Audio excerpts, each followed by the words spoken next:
Evening, everyone. Let me just start up the meeting. While we start with the Pledge of Allegiance, the flag is behind you.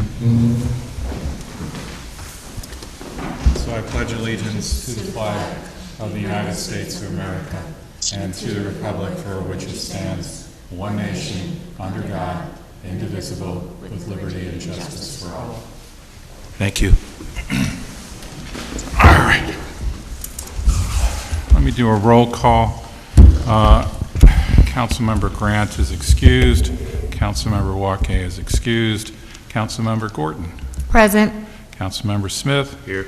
Councilmember Krasikoff. Present. And Councilmember Glauda. Here.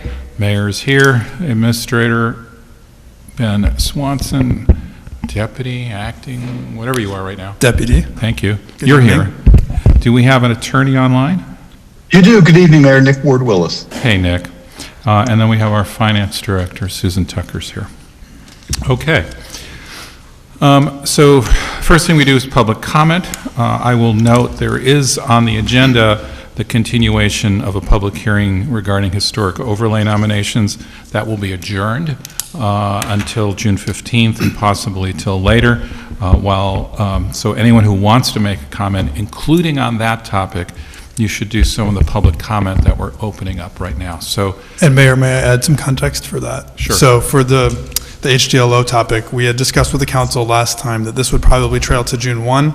Since that time, the mayor and I met with Natalie to get a sense of her time frame to get the materials together that we wanted to have in the homeowner's hands by the time that we have that next hearing. We needed a little extra time to make sure that we get the FAQs put together, the updated forms, and that they're mailed out with sufficient time for everyone to review those prior to the next iteration of the hearing. So we thought not rush it. We'll make sure that we get everything together so that it's useful and we can have a meaningful next step in that public hearing process. right, and you'll hear a little bit more about that when we get to adjourning that public hearing. But for now, let's just start up on public comment. So because any topic is permitted, including that of the public hearing right now. So if you have anything, this is the right time. I've got 4 people on the list. I've got James Zellinger first. Come on up. Hi, everybody. My name is James Zellinger. I'm over on West Church, Ward 1. I have a circumstance I just want to bring to your attention. Regulation 149-10B states that during nighttime hours, sound emitted from a commercial establishment may not be plainly audible inside a dwelling of an affected person, with all windows and doors of the dwelling of the affected person closed. A new proposal for 1154 North Avenue, described as a karaoke bar, has significant potential impact on the immediate area due to the sound emanating from the space. Most notably, this venue has proposed the following hours of operation: Wednesday and Thursday until midnight, Friday and Saturday until 1:30 a.m., and Sunday until 11 p.m. So the issue I'd like to raise is that following the regulation and overlaying the proposed hours of operation results in a detrimental circumstance. Residents in the immediate area will not be able to open their windows 5 days a week during evening hours without hearing the venue.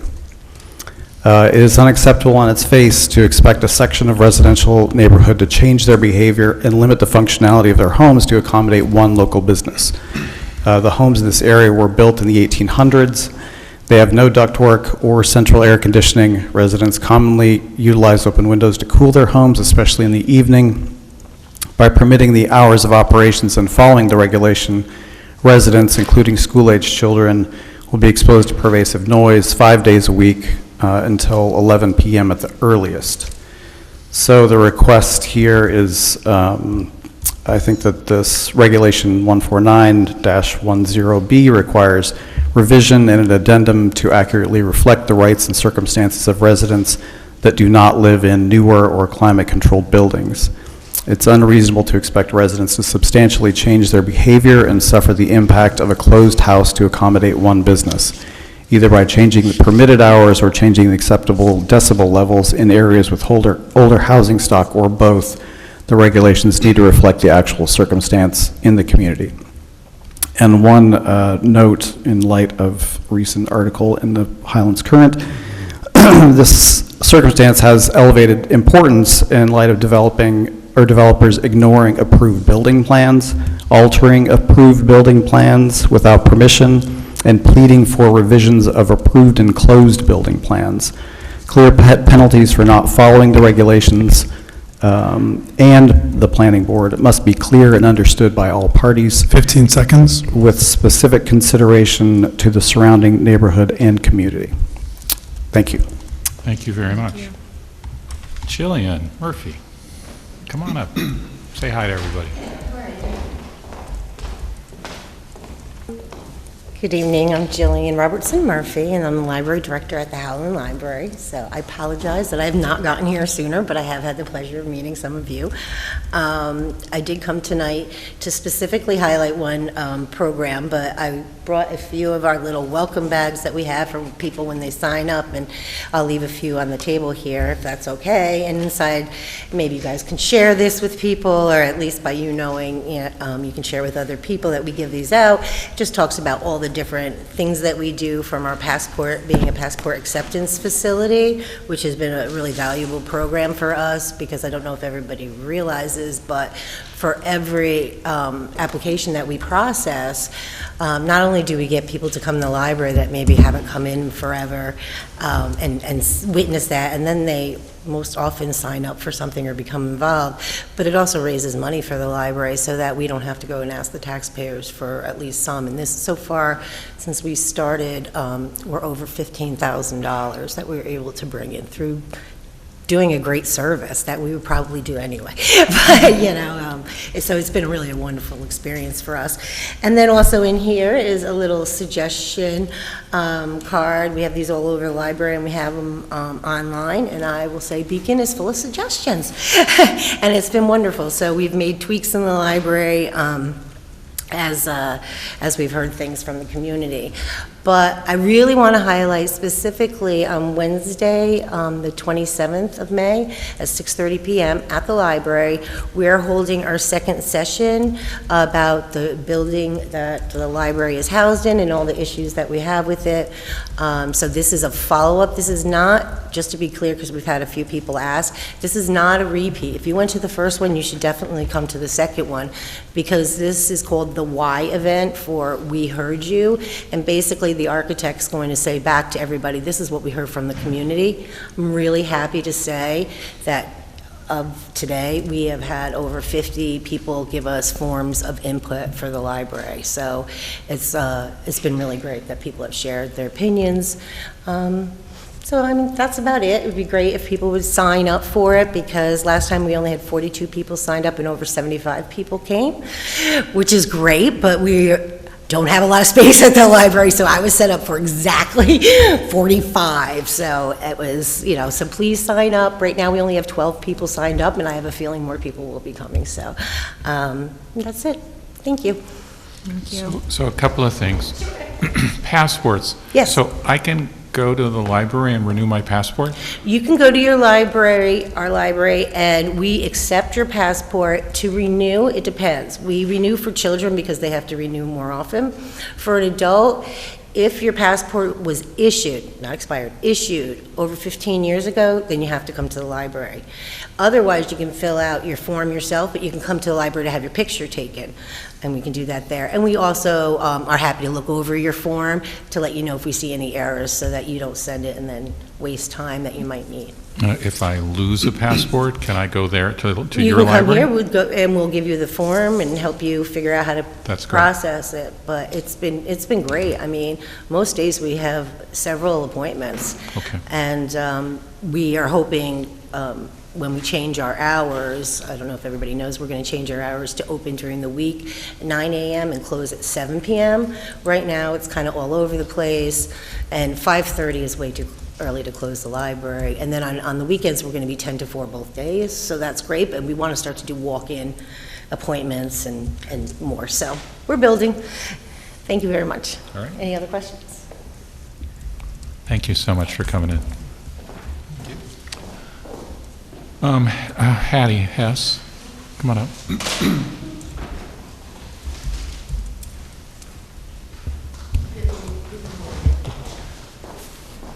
Hattie Hess, 9 Mattie Cooper Square, Beacon, New York.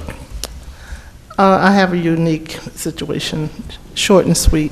I'm in the process of moving back to North Carolina, and I've been at this residence for 45 years. And of course, all this is new to me with the historical.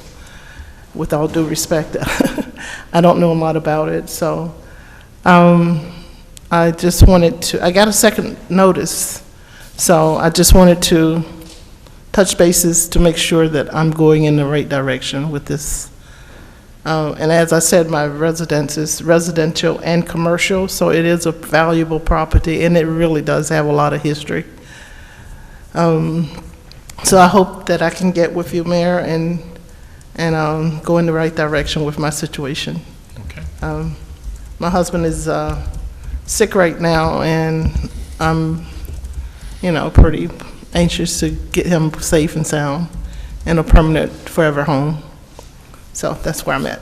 Thank you for your attention. Yep. And the library is fantastic. And, yeah, just give a call to the main number for the city, and you can schedule an appointment with me. Okay, All thank right? you. Thank you. Happy to help. And then Katie Helmuth.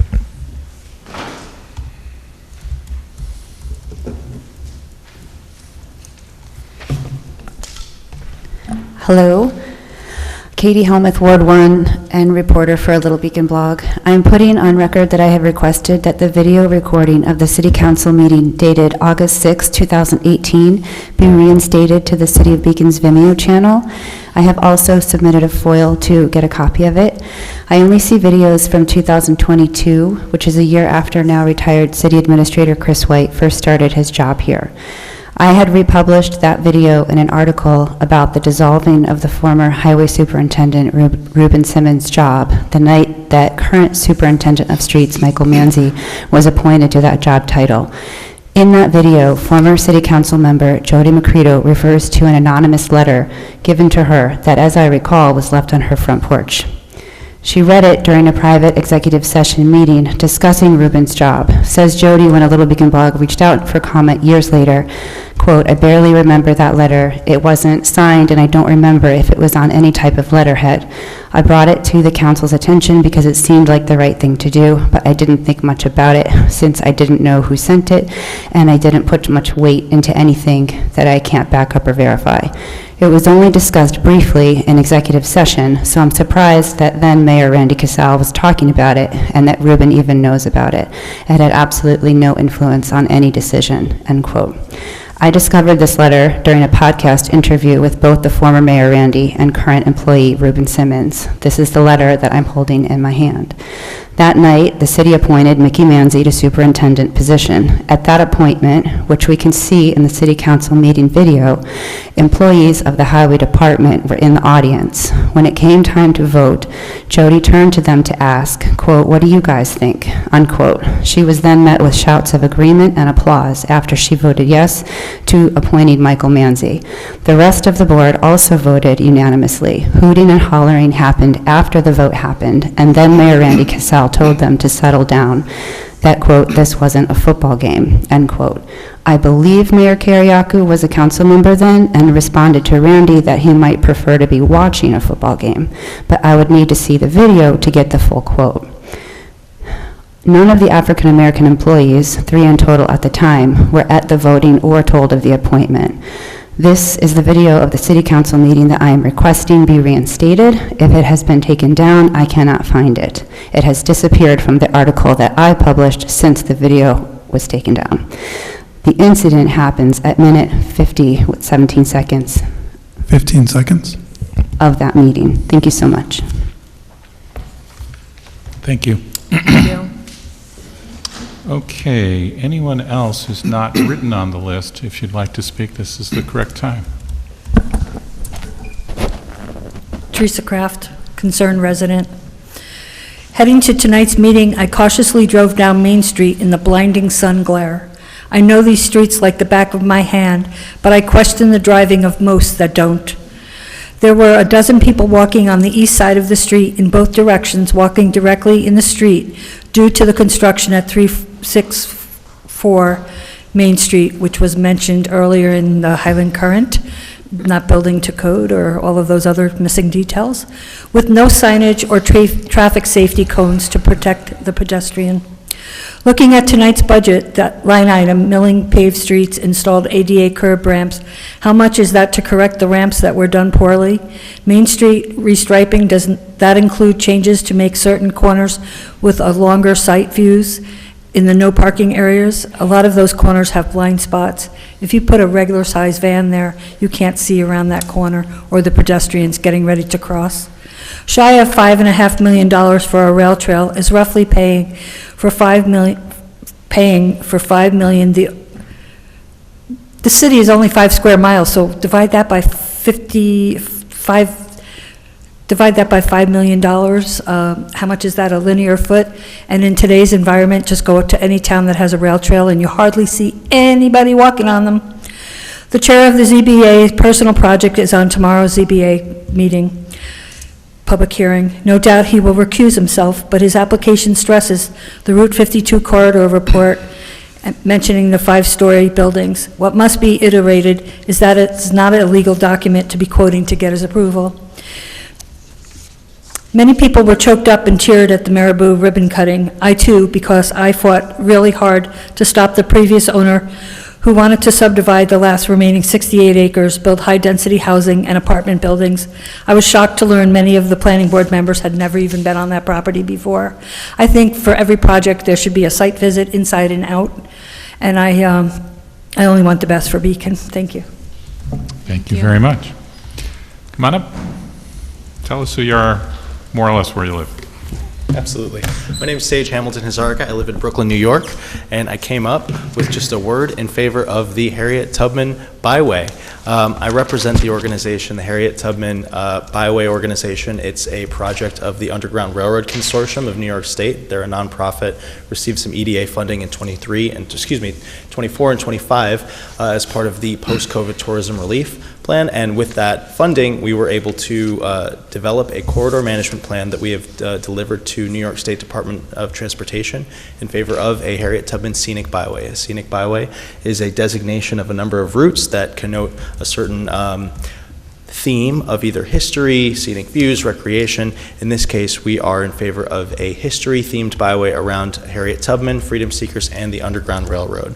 The full length of this byway goes from New York City to Albany to Niagara Falls, New York, and the first segment of that from Niagara Falls to Auburn, New York is currently in bill form with the New York State Assembly and the Senate. That is Senate Bill S9057 and Assembly Bill A10194, and our organization is currently securing the remaining resolutions from the rest of our full 500-mile route, and that would be from Syracuse to Albany to New York City. Within the Hudson Valley, we have not yet secured a yes from the City of Beacon. I'm aware that I have colleagues that may have presented in the past, over the past couple of years, in favor of this, and I am here with a formal request for the City of Beacon to consider issuing a new resolution in favor of the byway. The requirements of that are that you support the nature of the byway and the corridor management plan, which is listed on our website. It entails the programming and the fundraising that our organization will go through to support there being a scenic byway across the state. And then the second part of that is a limitation on permitting for specifically new billboards. The language that DOT uses is off-premise advertising. Really, that just means commercial billboards. It doesn't have a limitation on things that business owners along the route can do on their own property or signage that they put up to attract people to their places of business where they currently are, but I know that may need some more clarification, so I'm also offering for myself or any representatives of my organization to come back, make a presentation, or have meetings with any of the council, and happy to answer any other questions and just say hey after the meeting. So thank you all for your time, and really look forward to Beacon being included in the Hudson Valley component of the Harriet Tubman Byway in the future. Very good. Thank you all for your time. Could you just leave a business card with the city administrator? Absolutely. Thank you. Anyone else in the physical audience want to make a comment? Come on up.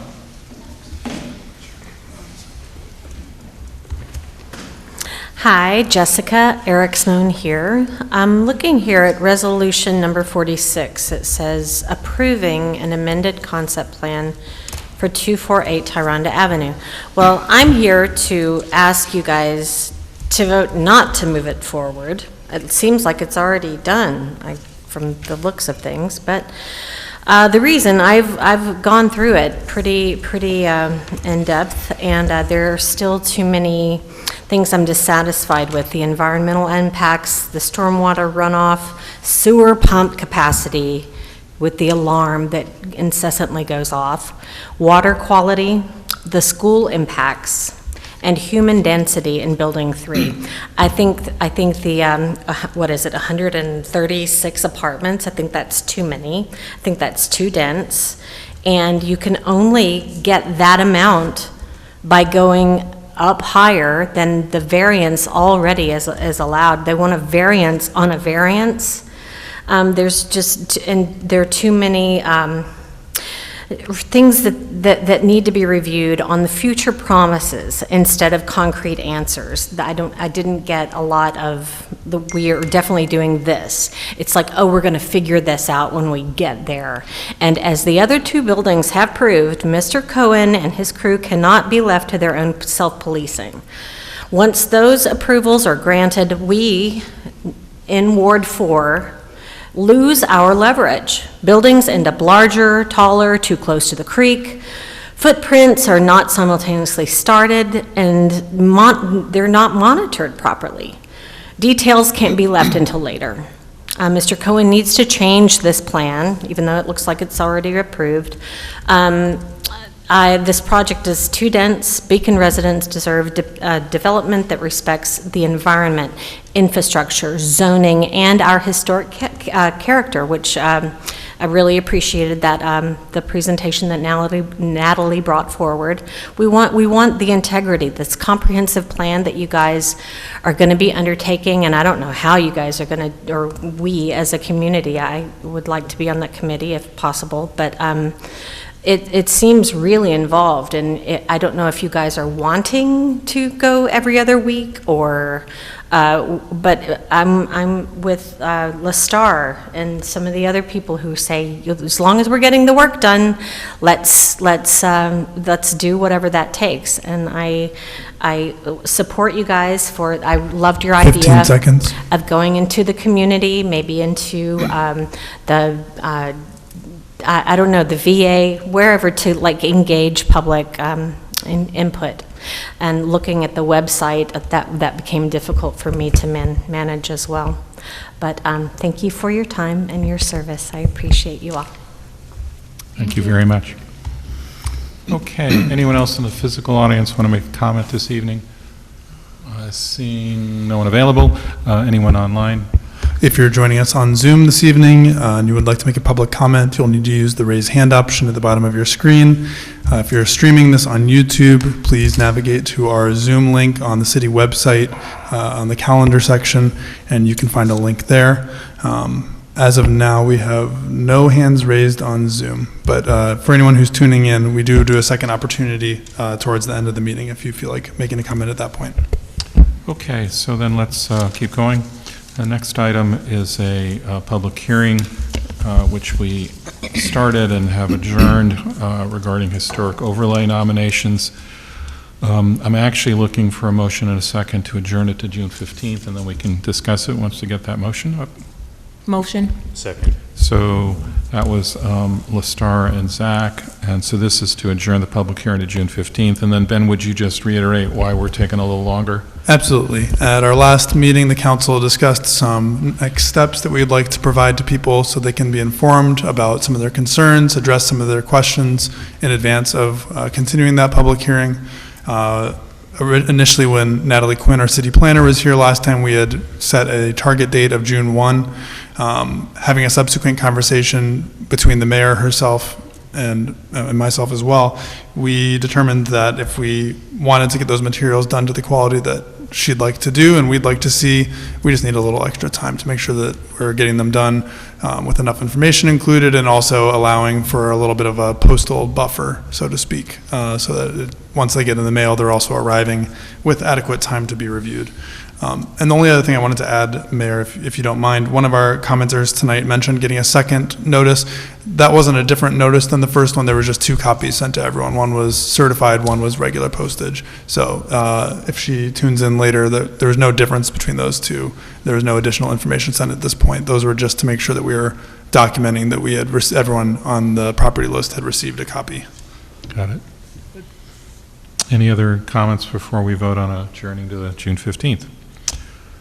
I will just note Natalie, our city planner, was here today for another meeting, and she and I took a drive just to do updated photos of the sites, and so we got that piece out of the way, and we'll keep going on it.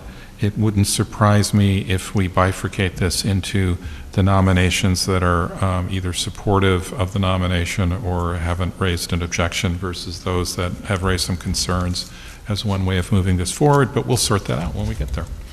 So all in favor of adjourning this public hearing to June 15th, say aye. Aye. Aye. Anyone opposed? Okay. Let's do reports. Let's start, I don't know, Lestar, you want to start your direction? We'll go around? Sure. Thank you. All right, on May 30th at the lab at the yard at 6:30 p.m., there will be karaoke for a cause. There's a $5 cover at 12 Hannah Lane.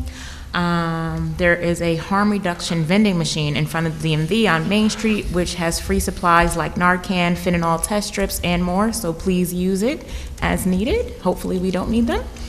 I want to bring up again how the previous council did state that they were going to designate some funds for the bike master plan, so I would like to know where we are with designating those funds for that. And as always, my office hours are your hours, so call, text, or email me to schedule at any time. Many of you have been reaching out to me saying that your council members aren't available or stating that you have to wait for their office hours. That may not be until June. I am available to meet with you and speak with you, and you can call me, email me, text me, and we will schedule a meet. All right, well, I would encourage you to send any my way if there are any more too. This weekend I attended the R5K. It was a great event. Thank you to the organizers for that. I also had the opportunity during that event to speak to a few residents here in Beacon to lend their expertise to some of the issues that we've been talking about. One citizen of Beacon is a member of the digital service, both at the federal level and now at the state level.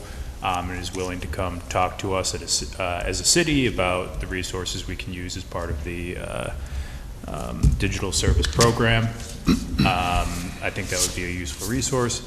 And also a Ward 2 resident who put together a working paper to get a sidewalk installed along Sargent Avenue, which I also believe is something that I could forward to you, Ben, and we can discuss on that. The last thing I would like to ask is an update around the Deputy City Administrator process, if there is any update to give in terms of where we are on that. Thank you. Okay. Sergey? All right. May 9, I attended Beacon Pollinators and Common Ground plant sale, and it was a great event, a lot of plants, and Beacon Pollinators do like a very important community service. They get plants from DC. DC sells them in bundles of 10, so it's not conceivable for people to buy individual plants, and then they will kind of allow you to choose what you want, and there's shrubs and trees, cheap, small, and beautiful, and great work that they do. May 30th, Beacon Repair Cafe. It's on Saturday, 1 p.m. at Rec Center. There will be 14 fixers, anything from sewing to bicycles to electric. Attend, bring your broken things, and if you have a special expertise, probably next one, you can sign up and help others to fix. We'll see if we can post it on the city website. Would you please forward me whatever details you have? Yeah, I'll forward it. Thank you. Then on June 6th, Beacon Conservation Advisory Committee, in collaboration with the Tree Committee and Beacon Pollinators, will be conducting a nature history walk at Hidden Brook. It's on Saturday, 10 a.m. to noon, and to get more details, you can email to hogrady@beaconnewyork.gov. We can also probably make this available on the city website and Facebook. Yep, ditto, please. All right. Annual Great Newburgh to Beacon Hudson River Swim is coming up on August 1st. Registration is open for swimmers and for kayak escorts, and this is kind of a fundraiser for the pool in Beacon, the vision of Pete Seeger of making Hudson River swimmable and safe for people. I believe this is 27th year that they're holding this event. I swam 3 times. It's an awesome experience. To register, riverpool.org. Today, for the first time, I biked on Route 52 going north. It was a wonderful, wide northbound shoulder, and for the first time, I felt fairly safe.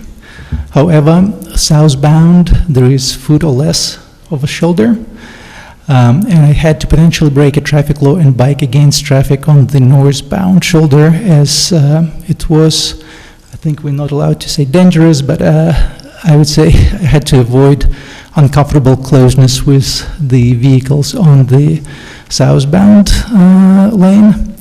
I'd like to know the reasons behind deciding not to split available shoulder widths between both sides and allocating all the shoulder just to one side.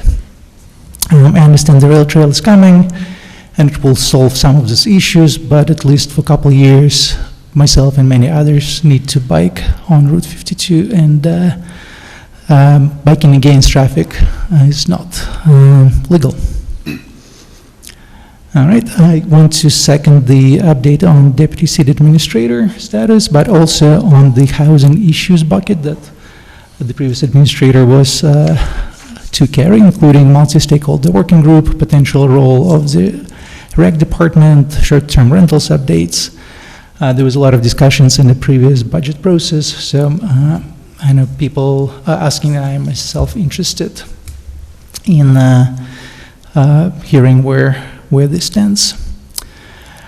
And I have a question, I want to make it public, but this is more like a legal question. I got an invitation to attend Holland Center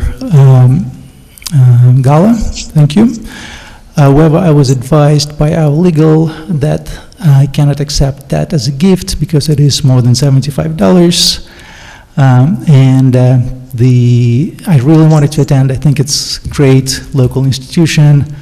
The value of the ticket, is prohibitive for myself. So I wanted to know if there is a walk around that we can think about for the city. For example, can a city accept invitations, not individual city councilors, and then distribute it to us if we want to attend, or if there can be some sort of a budget allocated for council members to attend Beacon-specific nonprofit community events that have a high price tag. But I felt like I wanted to be there to support. I think it's important for these cultural institutions to have more interactions with us and for us to be present there, but a $200, $250 individual ticket, that's not available for everyone. And office hours, always available, email, and I will find time to meet you. Thank you. All right, so I wanted to say thank you to everybody who came out to the event last Monday that the Hudson Valley Justice Center put on, and thank them for coming here on the Know Your Rights workshop. The audience had a lot of good questions about tenant rights, and that was recorded, so you can see it on the city website. And I hope we are able to invite them back sometime. I wish I knew some of those things back when I was renting.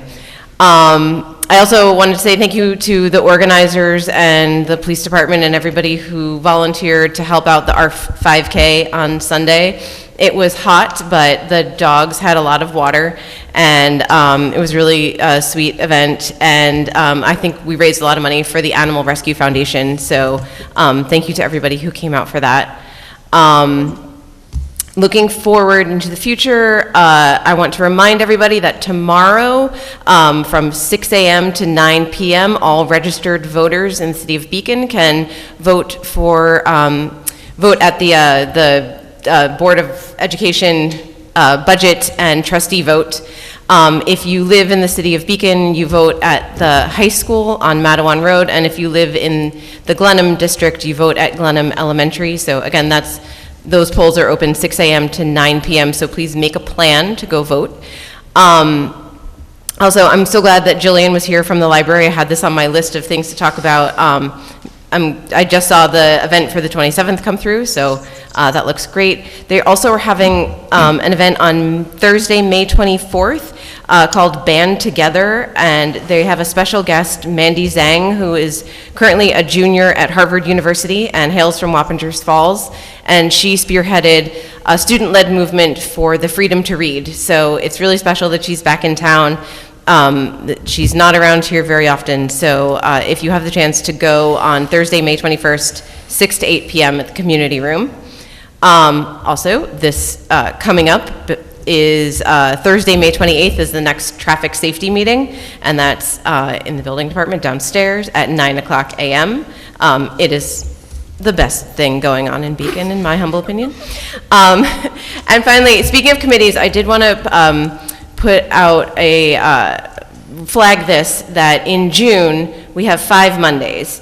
And I'm hoping that we could use either Monday, June 23rd, or June 30th for a community segment. I think maybe one thing that might be nice, and I apologize for not emailing you all about this in advance because this week got away from me, but I think it might be nice to hear from some of our committees.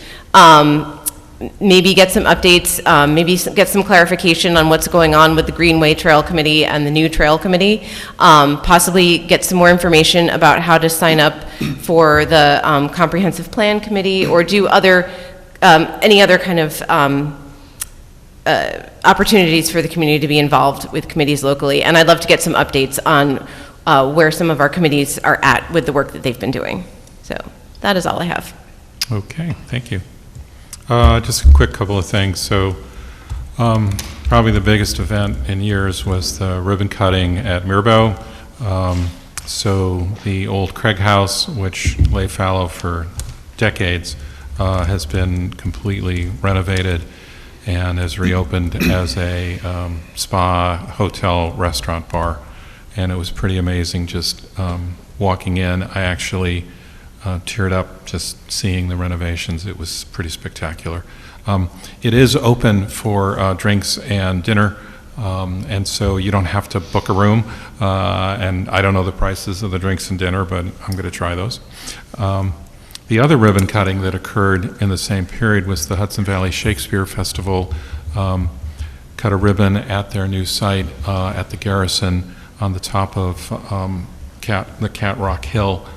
And it was pretty amazing just to see the view.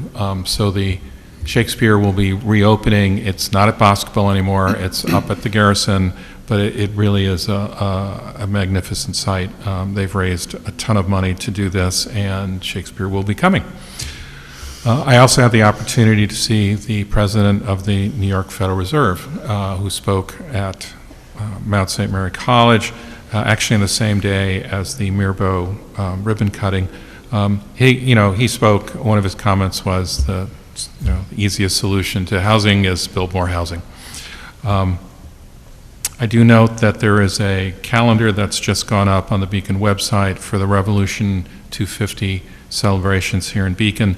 A volunteer group of involving the various clubs and committees that do such things have been meeting with regularity and have a calendar that includes things like things they'll do on the 4th of July, but also at various other points during the year. So you might want to look for that on the Beacon website. I think, Ben, will you tell us more about the housing session or not? Should I just describe that a little further? Say that again? The housing session that we had last week. Monday? Yeah. Yeah, I was just going to thank All right, so I'll let you do that, right? I did attend the Howland Gala, which was a nice event. I did also attend the ARF 5K, which I also thought was hot, but a nice event. So that's all I got. Oh, one last thing. I don't think I've seen a football game on television in at least 10 years. So I did go to Army-Navy football games because my wife worked at West Point for a number of years. Thank you. All right. Well, I'll start off with echoing Councilmember Glauda's remarks, thanking George Haddad, who is Director of Litigation at the Hudson Valley Justice Center, for coming here last Monday at 5:30 p.m. Had about an hour and a half session of going through a presentation about all things tenant rights, as well as answering questions from people in the audience in real time. That is video recorded and available online. So if you know of anyone who has questions, we also probably could post the slides from that as well. And I do know that George had expressed to me that he'd be happy to come back for future events if we can think of specific topics we'd like to cover or do it periodically just to catch people at different availabilities. We certainly could do that. They were wonderful partners. So thank you to them both, the organization and George. Speaking of housing, I will be attending this week the 9th annual Hudson Valley Affordable Housing Summit. It's put on by Pace Law. Very excited for that. It's about a half-day program. I believe our city planner is one of the presenters, so probably a lot of interesting things to learn. I wanted to flag for the council and the community that on June 1st, we're expecting to have Dutchess County Transit Corporation and Creighton Manning coming to present the results of our pedestrian facility inventory study, which we did last year and last year going into this year. And that will be a very useful tool for prioritizing sidewalk projects in the future. Essentially, they went through and inventoried everything that we have, the condition of it, and where the major gaps are. In terms of the deputy position, we have moved forward with reviewing the posting. We have not posted it yet. I've been a little bit tied up with getting ready for tonight's capital program discussion, which involved a lot of meetings with department heads and a lot of work with Susan. But rest assured, it's my priority probably as much as yours. We want to get that filled sooner rather than later, and I expect in the very near future we'll be posting for that. And I will assure the council and community that the housing tasks that were envisioned for myself in that role are not going away. Those will be included in our evaluation of candidates. And I just wanted to thank all the department heads in advance of our main item for tonight, which is the capital program. A lot of work went in, even beyond our meeting with Susan and I, with each department head, but they spent a lot of time lining up their numbers, getting quotes, and thinking about the future for their departments. So thank you to all of them. Yeah, I would just add one thing on the deputy city administrator. Let's be clear, we're operating at half capacity right now in the sense that Ben is both the deputy city administrator and the acting city administrator. And that means it's going to take us a little while. I am worried that I don't want him to feel inundated, but we'll need to fill that position, and it is our first priority. And until it's filled, don't expect us to do everything that we would do with two individuals, right? It's asking a lot, and I don't intend to burn out all of our senior staff all at once. So just, we will get there. I have actually changes to the job description. We'll go through them. They've been sitting on my desk, but we were both busy. And that's all I got. Shall we go on to our workshop items? We good with that? All right. So the first one is just the presentation of the capital program. The focus of the capital program, it says 5 years, but the part that we're very focused on is the first year, which is 2027. The years after that are much more placeholders as opposed to things that we absolutely know for sure. And who's going to present this? Susan and I will be working together on that. I guess I will introduce, for those in the community who don't know her and those on the council who have maybe only met her once or twice, our finance director, Susan Tucker, is here tonight. And together we're going to be going through the 2027-2031 capital program. This is a plan that we use to strategize our non-operating or non-recurring budget items. So that means really like facilities, vehicles, infrastructure, major projects with a useful life of probably at least 5 years. So you can think when we're in October and we're doing the operating budget, that's looking at recurring year-to-year expenses like labor costs, benefits, things like that. This is looking at kind of big picture investment type items.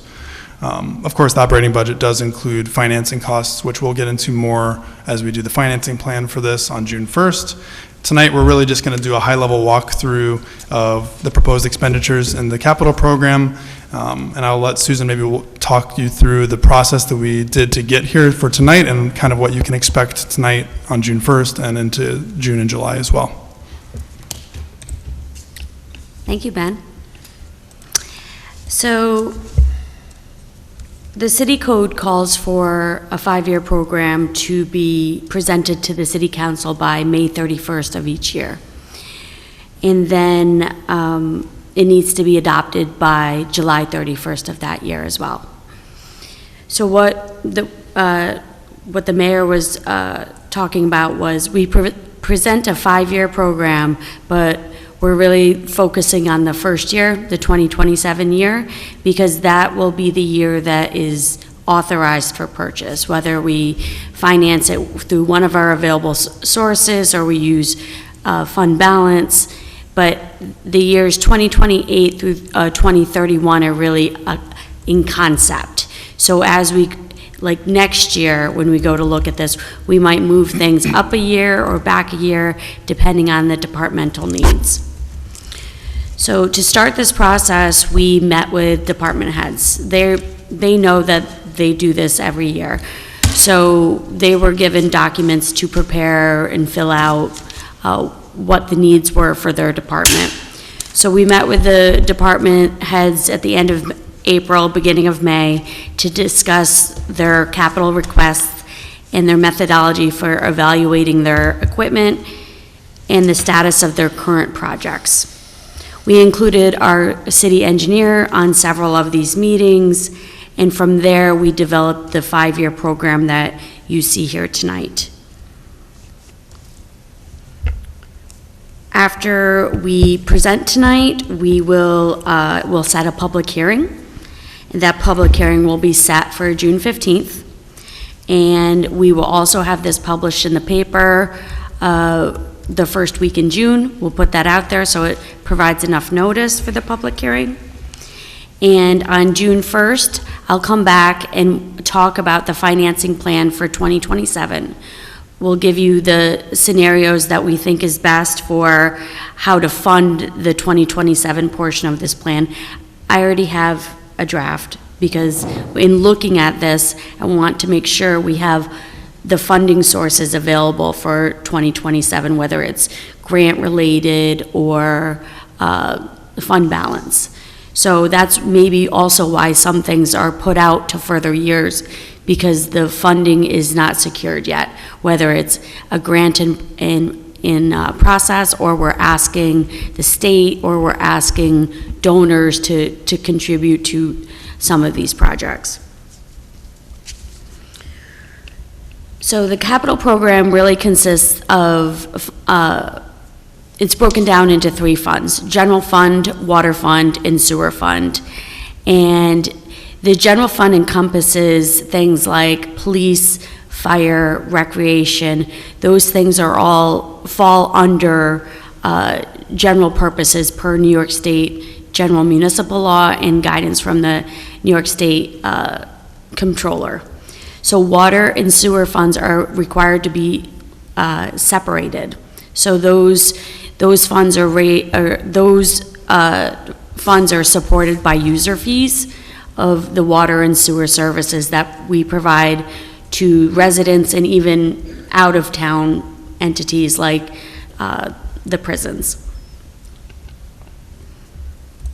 So looking in the capital program, just an overall total, for 2027, the total between the 3 funds is, the total program's $9.9 million.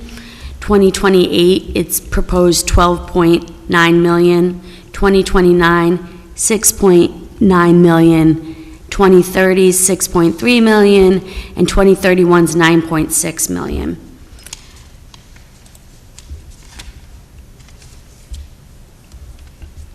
So I will discuss this more on June 1st, but the way that the financing plan will look will be, we'll have all our expenditures for 2027, and then we'll have our funding sources, whether it's fund balance, which is previous year's surpluses that we've accumulated. We also can bond some of these items, some of these larger items, like for instance, water and sewer type projects. A lot of times the useful life is 40 years, so we bond over that 40 years to spread the costs. There's also other sources like grants from the federal and the state government. There's also more local sources like CDBG. We get through the county, which is actually a federal program as well. You'll hear the word CHIPS, which is Consolidated Highway Improvement Program. That's also how we mill and pave our streets. NYSERDA gives us some grants. We also have a recreation trust fund from developers when they put their planning recreation fees in.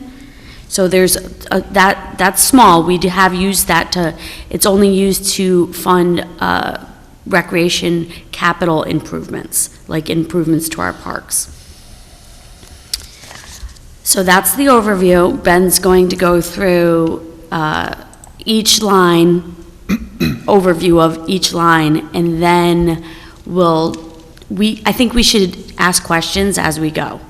Like if it's more detailed, we'll get back to you on it, but if it's something that can be answered rather quickly, I think this should be more of a discussion rather than a presentation, if that's okay with you, Ben? Absolutely. Okay, so if there's something that immediately, I think after Ben mentions it, go ahead and ask your question. If we can answer it immediately, I think that's what we should do. Yeah, absolutely agree. I think, as the mayor indicated and Susan reiterated, we'll be focusing mostly on the first year. We'll go through everything in as much detail or as little detail as you'd like to go. We're prepared to speak on all of it. I just wanted to add a couple of things, specifically that on June 1st, we are expecting already to invite 3 of our department heads. That's Dave Tavernier, who's our chief operator for the wastewater treatment plants, and Ed Bilicki, who's the superintendent of water and sewers. They have more technical projects. You'll see we can talk about what they are, but to the extent you'd like to hear like how they fit into the operations that they have, or to the extent that they're really more detailed about how their plants operate, I think that they'll be very valuable to go over the more technical details. And we're also going to invite Recreation Director Mark Price to come, because you'll see that there's a lot going on in the recreation world right now. And we'll talk about that more in a moment, but I think that he would be a valuable person to have as we kind of dive into the more detailed elements of the capital program. And then the last thing I'll add is, even though the first year is really the one that's being authorized, I would the same thing that we talked about to our department heads as we went through this is a very useful process for the city to go through. It really helps us to strategize in a financially responsible way the big things that we have coming down the pike in the coming 5 years. Of course, things will change as we get closer and closer to these expenses, and things will get shifted around, but this is how we make sure that we're not overloading a given year financially or operationally. So with that in mind, I think I will pull up the program here for people online to see. Hopefully we will go through roughly department by department here. And then, of course, jump in with any questions that you have. If anything doesn't make sense, if you want to know what something means, we're happy to dive into that. So, starting with fire department. As many of you know in the community and as well in the council, we've put a lot of money into our fire department over the past few years, most notably in building our new fire station, which took a lot of capital, but it's turned out to be an amazing result. We also have invested in a new apparatus, which is a long lead time item that we're not expecting for a couple of years still. Is that right, Susan? Do you recall when we're supposed to get that? I think it will be delivered in early 2029. 2029, okay. Yeah, and that's a $1.95 million investment. It's essentially, almost like a cost of a building. But obviously hyper important for the department. But if you're looking at what we're actually doing in our capital program for the fire department over the next 5 years, you will see, which is kind of a theme with all of our departments, we are trying to gradually replace things that are nearing the end of their useful life. And so with the fire department, that goes for their equipment, so the SCBA, which is essentially their breathing mask and tank system, the cylinders, which have the oxygen for them to breathe, as well as protective equipment and vehicles. You will see that we're kind of gradually cycling through upgrading those. In year one, we have a couple of vehicles that we're proposing to bring on. One is a command vehicle for the assistant chief, which will replace a 2017 vehicle, which is nearing the end of its useful life, which will still be a backup vehicle for the department, and then as well as a multi-purpose utility pickup, which will allow contaminated equipment to be put into the back of the bed rather than in a vehicle with firefighters. We want to minimize their exposure to those things after they've been in a fire. Similarly, with protective equipment, our goal is to have 2 vests per firefighter so that if there's multiple fires in a shift, they're never re-wearing any contaminated gear. And similarly with the SCBA cylinders and equipment, we're trying to make sure that we have relatively new equipment within their useful life. I think the only other item that I would really flag for the fire department is you will see that there is some additional funding for the ladder truck, and that is not because we have a different price than was initially anticipated, but because we need to add some built-in equipment for that. So that includes radios, hose, hand tools, portable lighting, essentially just making that apparatus usable once we get it for everything that we need it to do. So that's kind of the high-level overview of fire department. I'm happy to take any questions on that before we move on to roads, parking lots, sidewalks, stormwater, buildings, things like that, everything else. Are there any upgrades to the building, or they're pretty much happy with what they have? With the new fire station? Yes. Yeah, nothing was included in Tom's request. I think that we are in good shape right now. Usually the building's useful lives will be beyond the 5-year window that we're looking at here. I don't know if you have anything to add there, Susan. Just the compressor that they need for their critical life safety system. Yeah, so that actually broke. So they're unanticipated because it wasn't through its useful life. So that's in the facility, but that's it. Nothing else to the facility. It's going pretty well. Other questions for fire? Okay, we can move on to road construction. If you do think of something later, though, an email will work great, and we'll share that email with the rest of the council. And if we want, we could read it at the next meeting as well. I guess I have a general question. Sure. How do you work in price changes and inflation? That's fun. So we take the current estimate right now and we use escalators. So right now we're using 5% a year, depending on what type of project it is. So as you will see as we get further down, some of these projects had in the last year had a huge escalation. So. All right. Road construction. So as most of you probably know, we do annual milling and paving work in the city, typically in the autumn season, September, October, or thereabouts. We did a little bit earlier this year, but that was part of the Fishkill-Teller project, so that's not in place of our normal milling and paving rounds. That was in addition to. As Susan mentioned before, a lot of our road money comes from CHIPS, so we're not putting a lot of this out of pocket if we can avoid it. We do try and to do a little bit more than $500,000 per year, or we tend to do so at least, but the 500,000 figure is a good placeholder we found. It is a placeholder. It depends on our allocation from New York State DOT. That's who provides us with our allocation, and with that, we're able to do the ADA ramps as well. That's covered under that. Yep, and that will probably be bid out as a discrete thing later this summer, the ADA ramps particularly. So speaking of that, Ben, is there a way we can see what was spent in previous years to be able to compare that to previous year's projections? You would like a history of that line or all together? Line by line, if possible, for the previous year. We don't need. Just last year, Yeah. you mean? Yeah. Yeah, just out of curiosity. So you would like to see last year's plan, or last year what was spent to date? For however you record each line item, what was spent to date for that line Okay. item that was supposed to be spent for this year. Okay. Yeah, that would be great, thanks.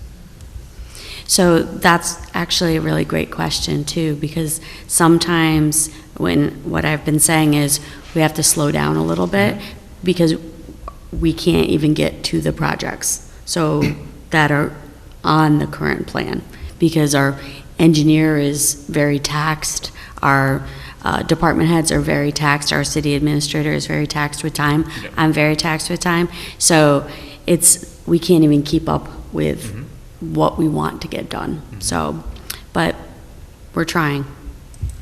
I can send that out in an email if that's okay. Yeah, that's completely fine. I mean, my motivation for asking is to see some of these things, like we expect the money to materialize, how much of that actually materializes through grants, how much of it was spent elsewhere, did we actually do what we projected to do, would be interesting to see. Sure. Use the mics. Use the mics. Sorry, Mayor, thank you.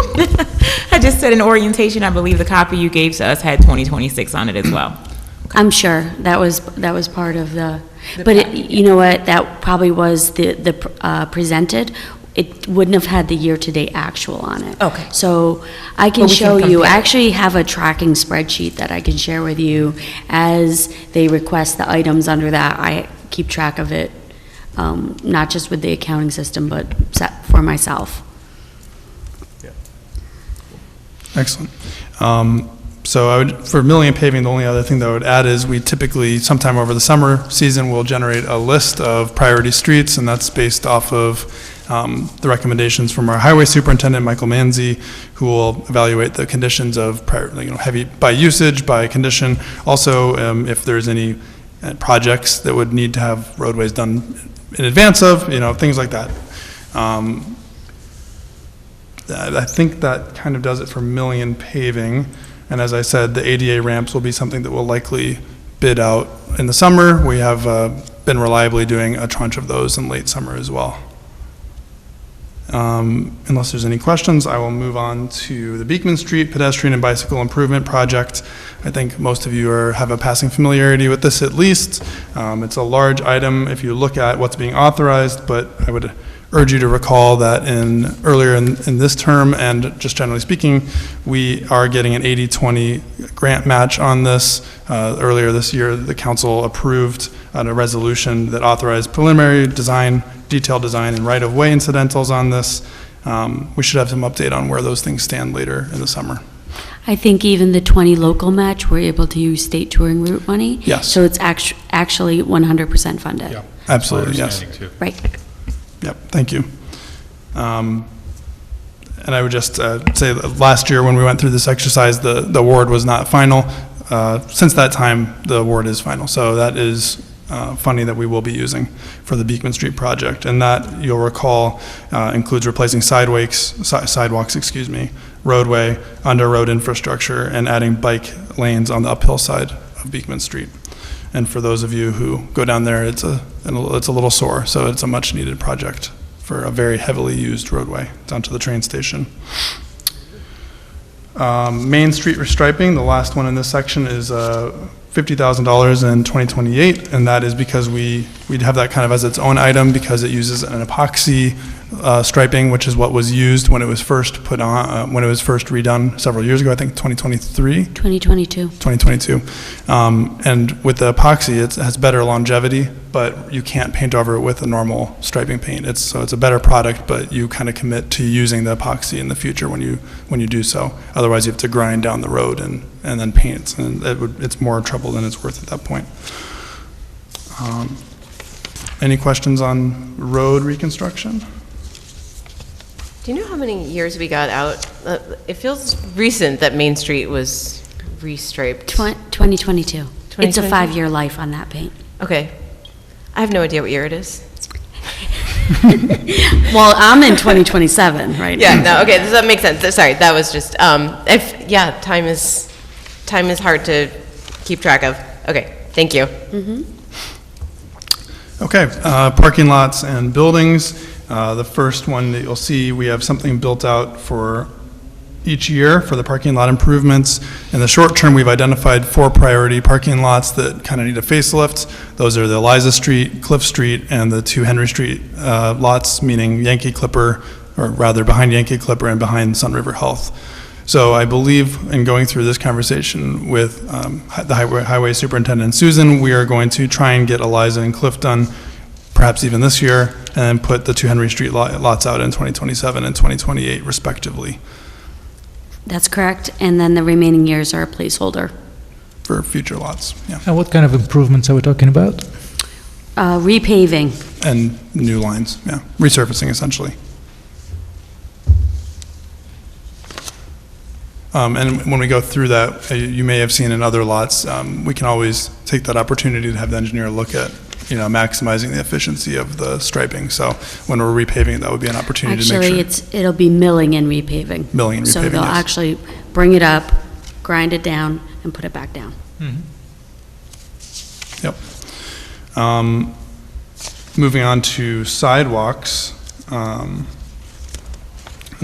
guess we didn't touch on the garage repainting for the DPW or the memorial parking lot. Or the Memorial Building ADA entrance, which is, they're relatively self-explanatory. The ADA entrance for the side entrance off of Teller Avenue onto the Memorial Building needs some work. The retaining wall needs some work. We had the engineer take a look at what that would involve, and that's why we've included that. And the DPW garage repainting, that was built in 2016, so 2031 puts it about 15 years out, and it'll be in need of some repainting by that point. Is the Memorial Building ADA entrance going to be updated to fix some of the current issues that exist, like? For the side entrance? Yeah. Yeah, the engineers have gone through and designed that, so they're making it as ADA compliant as physically possible, is my understanding. So- Right, retaining wall, parking lot, and curbing. Any other questions on those? No? Okay. For sidewalks, similar to roads and ADA ramps, we have a kind of a placeholder that we put in for this each year. Typically, we end up getting around $180,000 to $200,000 from the Community Development Block Grant Program that we put towards some sort of discrete sidewalk project. This year, we're doing Wolcott Avenue. You might see them out there working on it now, and that has kind of been a general trend of investing in the sidewalk infrastructure in that area around South Avenue Park and around the Housing Authority and South Avenue Elementary. And we'll be continue to do that similar projects each year in the future as well. I kind of want to revisit this line after we have report from Dutchess County Planning about our sidewalk conditions and gaps, and perhaps they can, I assume and hope that they identify some areas that really need additional attention. So I wonder if we could revisit this after we hear to them. Yeah, I mean, they'll be coming on the 1st, so we'll still be continuing our conversation on the capital program at that point. My only question for you is just to clarify, are you saying you want to revisit the amount or the prioritization? I think they go hand in hand. Yeah. Okay, so theoretically, if you feel that the inventory warrants, you may want to increase that? Correct. Okay. So I believe for 2027's purpose, it's South Avenue, right? Yes. South Avenue sidewalks is what has been approved for the CDBG. That's correct. Mm-hmm. So then 2028 through 2031 is a placeholder. So obviously, we may get CDBG funds, but it has to be in that certain geographic area. Otherwise, we would choose another area to redo. Understood. And I think if I'm understanding you correctly, we have certain limitations with the CDBG funding about where it can be, and there's a certain process that goes through. But if you were to want to put additional financing in there, then that would be out of pocket most likely, unless we have some other funding sources that we would apply towards that. No. No? No. The potentially can be identified a section of like half a block that can materially change the experience of 1,000 people, and that might warrant us spending out of pocket just to get it done. Understood. Do you want to correct me, Susan, on something that I misspeak? No, it's just that there's not a grant source for sidewalks. Okay, yes. It would be fund balance. Yep, that's what I was trying to allude to, that we get a certain amount for CDBG, and we can make that go as far as we can make it go. Anything beyond that we'd have to factor that in with everything else. But understood that you would, look at high impact, like gaps that maybe need to filled or very poor quality areas, certainly. Right, and then the question will become, what do we tick off the table if we had something? Right? That's the equation for any time we're adjusting these, because they're all kind of balanced out with what the city can bear for a year operationally and financially. So this is the first point in that conversation. We'll continue that, and we'll see how we need to adjust accordingly. Moving on from there, unless anyone has other questions, I will move on to the stormwater system. City of Beacon is an MS4 community, which basically means that we have a slew of regulations that dictate how our stormwater is treated, or is not treated, but how it is managed. Our building inspector and highway superintendent have attended a lot of trainings for this. There's lots of regulations that go over top of that, and the highway department manages any sorts of projects that we need to do to repair the stormwater system. We have put a recurring amount in to cover the replacement of deteriorating pipes. In the past, we've needed to completely replace deteriorated pipes or slip line pipes, which is essentially a little bit less of an intensive way of repairing them by putting new piping essentially within the existing to reinforce it. But we put that finance, or the $100,000 figure in there for each of the 5 years so that we can gradually keep up with those sorts of projects that have been coming up in actuality as well. So this $100,000 has been more or less sufficient in the past years? Well, I think last year we had repair stormwater for Maine onto Peister, Hidden Brook to Violet, and we put in for $143,000, and then also Slip Line North Elm was $100,000. Since we don't have a designated project for it this year, it's more of a placeholder. It will get us started or maybe complete one section, because a lot of times they're not even sure if the corrugated metal pipe has deteriorated until it's been televised.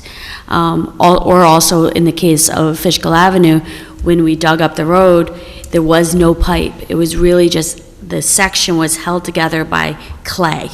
So there wasn't even pipe in some areas. So the stormwater was still going through, but there was nothing to fix there. You had to relay the pipe. So they'll be looking at that when they go to redo some roads, or as we televise and we see a problematic area. Understood. Thank you. I think I would think of this kind of similar to a lot of the other things that we're talking about, which is that we're trying to incrementally keep up with the infrastructure and the needs of that. We're an older community. A lot of our pipes are 100 years old. You'll hear us talking about that with the water department as well. And we need to be making sure that we have money set aside to deal with the reality of the fact that we're going to need to do these works.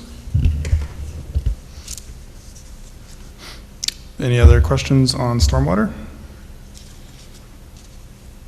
Okay. Building department is very straightforward.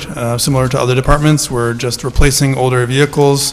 The building department already has an electric Chevy Blazer, which has been working well for our building inspector. I believe in conversations with Susan, he indicated that they're open to further electric vehicles, but they would like to make sure that they have adequate rigor and clearance to get in and out of construction sites when they're going to do visits and evaluations of projects. So that's why we selected the Chevy Silverado for that purpose. Any other questions on building? Okay, moving on to highway department. This kind of grouping is mostly focused on the equipment of the highway department. I'm sounding a little bit like a broken record, but we are looking at any given time with all of our departments that have vehicles and heavy equipment, what is aging out of its useful life, what needs to be replaced, and then prioritizing a schedule of replacing them over the course of the 5 years. So you'll see here, there's a couple of items that we can go through. The big 2027 item that I'll start with is a couple of things for our salt brine system to get that moving along. We've previously authorized funding for the brine maker. What we have here for the setup line, salt brine system setup, is two 6,100-gallon storage tanks and a fill station. So we're getting closer and closer to having everything we need to actually operationalize the brine application for winter roads. And the other item for the brine is the swap loader here. So this is actually replacing a vehicle that was previously authorized, which was a track loader. And I'm not an expert on all of the technicalities of these trucks, but essentially this is the one that we need. It's a little bit more expensive than we've previously authorized, and we want to shift to that model. It'll be a better truck for the use of what we need for that, the brine system. Yeah, what you see in the highway department is this is all the big vehicles, right? And so they're a lot more expensive.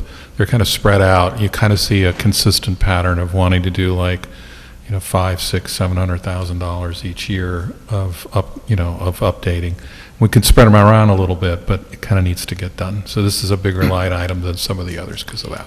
And the offset of this is if you don't replace it, the repair costs are exponential. So in having a snow plow down, it really inhibits our operations, but repair costs could be $40,000, $60,000 on a dump plow sander. So we don't want to keep them, we do keep them past their useful life. We don't want to keep them too far past their useful life. Yeah, the one other big ticket vehicle item is not on the page, which is the ladder truck. We put that in on 2025, I believe, right? It's not in 26, because Right. I'm looking at it, right? So it's in 2025. So in May of '24, we presented '25, and it was, at the time, a $1.7 million ladder truck. Now it's over 1.9. Yeah, but we've already authorized that, but the expenditure is coming, and we need to make sure that we have the ability to pay for it. Right. Right? So that's the other big vehicle item. Either the highway line's got the big ones, or that one rig. Are we missing any others? I think those are the big ones. Those are the big vehicles. Yeah, everything else is like, patrol car, cars, as Right. opposed to things this big. I have a follow-up on Brian's system. So we need mixing equipment, storing equipment, and then we need trucks that can actually spread the Yes. brine. Correct. Do we already have them, or that's for the later years? The truck will be ordered this year, is my understanding. We needed to authorize some additional funding for that. This will be probably a 1.5-year lead time. I know Councilmember Wake last year had asked about where we were with getting the brine system operationalized. Likely, we're looking at 2028, 2029, that winter, to have this fully kind of street ready to go. But it is a more efficient system. Less salt on the roads. It applies it more accurately. You can pre-treat the road more effectively. So there's a lot of benefits to moving towards this, but it is a significant investment in capital investment to get there. Right. So we're starting with one truck, and then we'll add additional vehicles? I don't think we'll need more than one truck. Really? Mm-mm. Okay. Yeah, so. So we see salt being spread by like 15 different trucks. You do. Yeah. You do, but this actually stays on the road. Those trucks have to keep going around spreading salt, and then it gets kicked to the side. This actually is a liquid, so it sits on the road and absorbs. The county actually uses it. So if you go on county roads, they spray it down so the snow actually just melts away. So.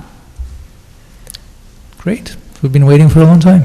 Yes, it's, unfortunately, the lead times are just very long on some of these. Like, the fire truck was 48 months is the lead time, because it's a custom build.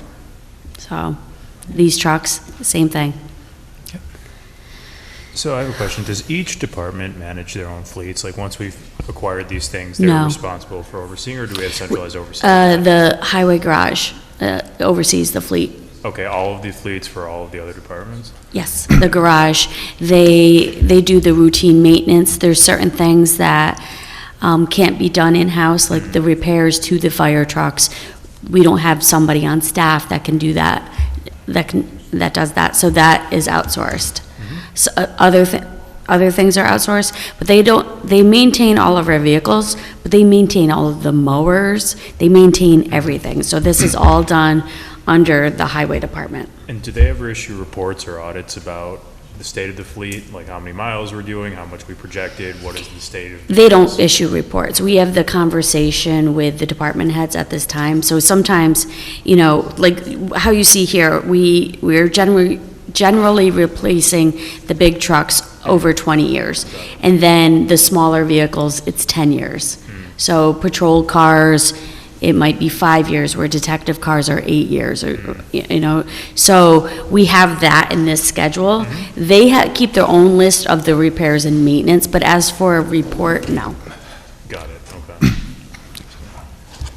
Yeah, I think that exactly what Susan said. They manage them in this extent that they tell us which ones are coming up on the end of their life and that need to be replaced. But in terms of like who's actually doing any fixing of them or making recommendations, like what of parts that need to be replaced, that would be through the garage. And we actually do have a technician in our garage now who is a former Tesla employee, so we actually do have some capability of doing a little bit more in-house with the electric vehicles as well, which has been a great hire. And our head mechanic is a diesel mechanic, which is critical, because a lot of times you don't, that's a lot of training, that's schooling, so it's hard pressed to find diesel mechanics to come work for the city because they're working at the bigger places. I see. So do we maintain oversight? I guess to rephrase the question, do we maintain oversight over individual vehicles? If a city employee was, let's say, taking a city vehicle and driving it for personal use, how would we determine that? We have policies that deal with that. We have GPS. Okay. We have policies. The vehicles are, do you mean on their work hours? Or do you mean like? Just in general, like what level of oversight do we have over the fleet? And it sounds like we have just a general schedule of replacement and maintenance based on projections, but what I'm saying is if something goes way over projection, let's say, do we have a process for identifying that and Like the cost over projection? Over projection of use, right? So the useful life is 10 years. Let's say you assume that a certain number of miles happen per year. Mm-hmm. You see that we go way over on mileage. Is there any process to identify why that is? Is that a legitimate use, non-legitimate use? There is not a process. Time, et cetera. Right. There's not a process. It has not been a problem. Okay. Typically, our vehicles have a longer life and less mileage. It's not the mileage that's the problem on these vehicles. It's usually age, especially some of these that are exposed to salt. The body goes. So it becomes not usable in that way. Like I said, the police vehicles are parked in our lot. Our department head would manage that. The water, the department head manages that. All other vehicles would be at the highway garage and would be monitored by the superintendent or the head mechanic. Got it. Okay. So they do give us a schedule of mileage too when we do the operating budget, or they discuss car replacement. So we see that each car has a number, and then also they do the mileage at that time, and they tell us, which one are being replaced, and we track it in this capital program as well. Yeah. What's being replaced. Got it. Okay, makes sense. Only other thing that I would mention on the highway equipment is probably maybe a term that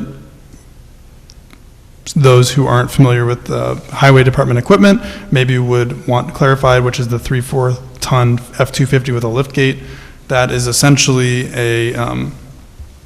we're going to be investing in a F-250 replacement for an older pickup truck.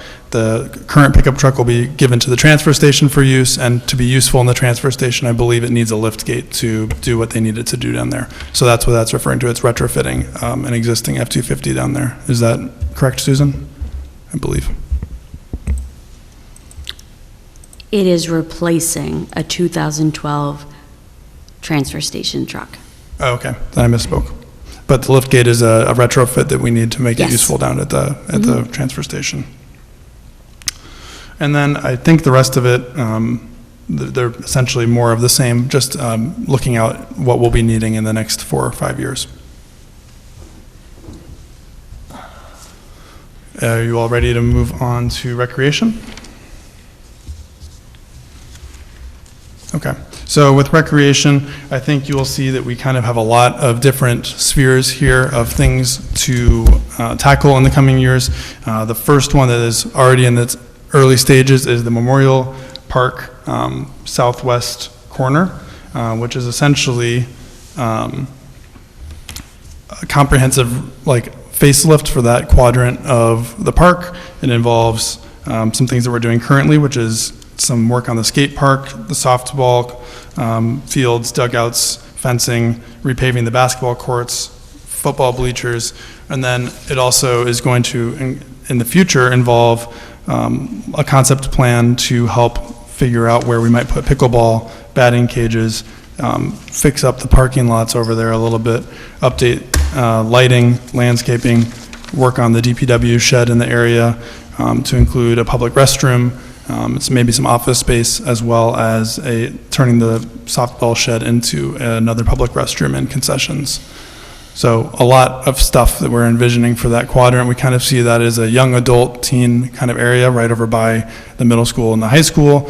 And Memorial Park has space for a lot of different things, and we want to make sure that we're building out what the needs are there. Anything else you'd add there, Susan? Just that there's a current conceptual design being done by Weston and Sampson. Yes, I think we're just in the very early phases of that. So one thing I see on here, and this is just a comment, I see that splash pads are included. I'm assuming that's assuming like a rise of temperature, and we're doing things to mitigate that. I'm curious why there's no allocation on here for shade of any sort. That was something that was pretty apparent during the R5K run this weekend. I'm curious, like pavilions, tree planting, anything like that, if that was Actually, so with the Memorial Park discussion, it was definitely to put trees that had canopies. Yeah. So that was part of the landscape plan and shrubbery for the southwest corner. The other thing in there is the Hilltop Pavilion. So our recreation director, he thinks if we're able to put that there, and there's upper section, it would be rented out. We don't have bathrooms up there yet. We might do a porta potty up there, but there's a lot of requests for that type of use. Yeah. So Is that like at the top of the Wee Woods? Yeah.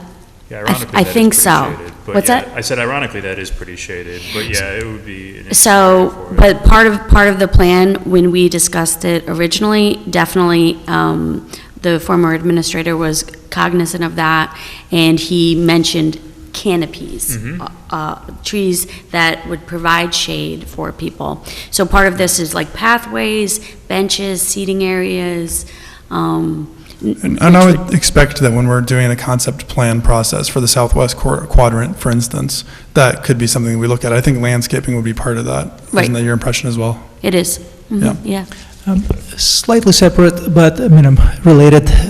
The tree committee, one of the projects they are discussing to do is kind of like a heat map of sidewalks that don't have sufficient coverage. They've been focusing on the main street for the last several years, but now that the main street is kind of more or less under control, they're starting thinking out and kind of like following the main navigational routes between schools, between parks, and checking and seeing where we would benefit from more shade plantings.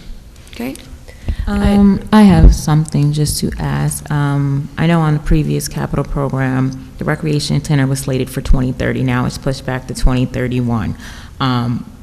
Why is that not a priority when this is what the community has been continuously asking for? But we have the rail trail for 5.4 slated for 2028, and now our recreation center for 5.2 is pushed back to 2031.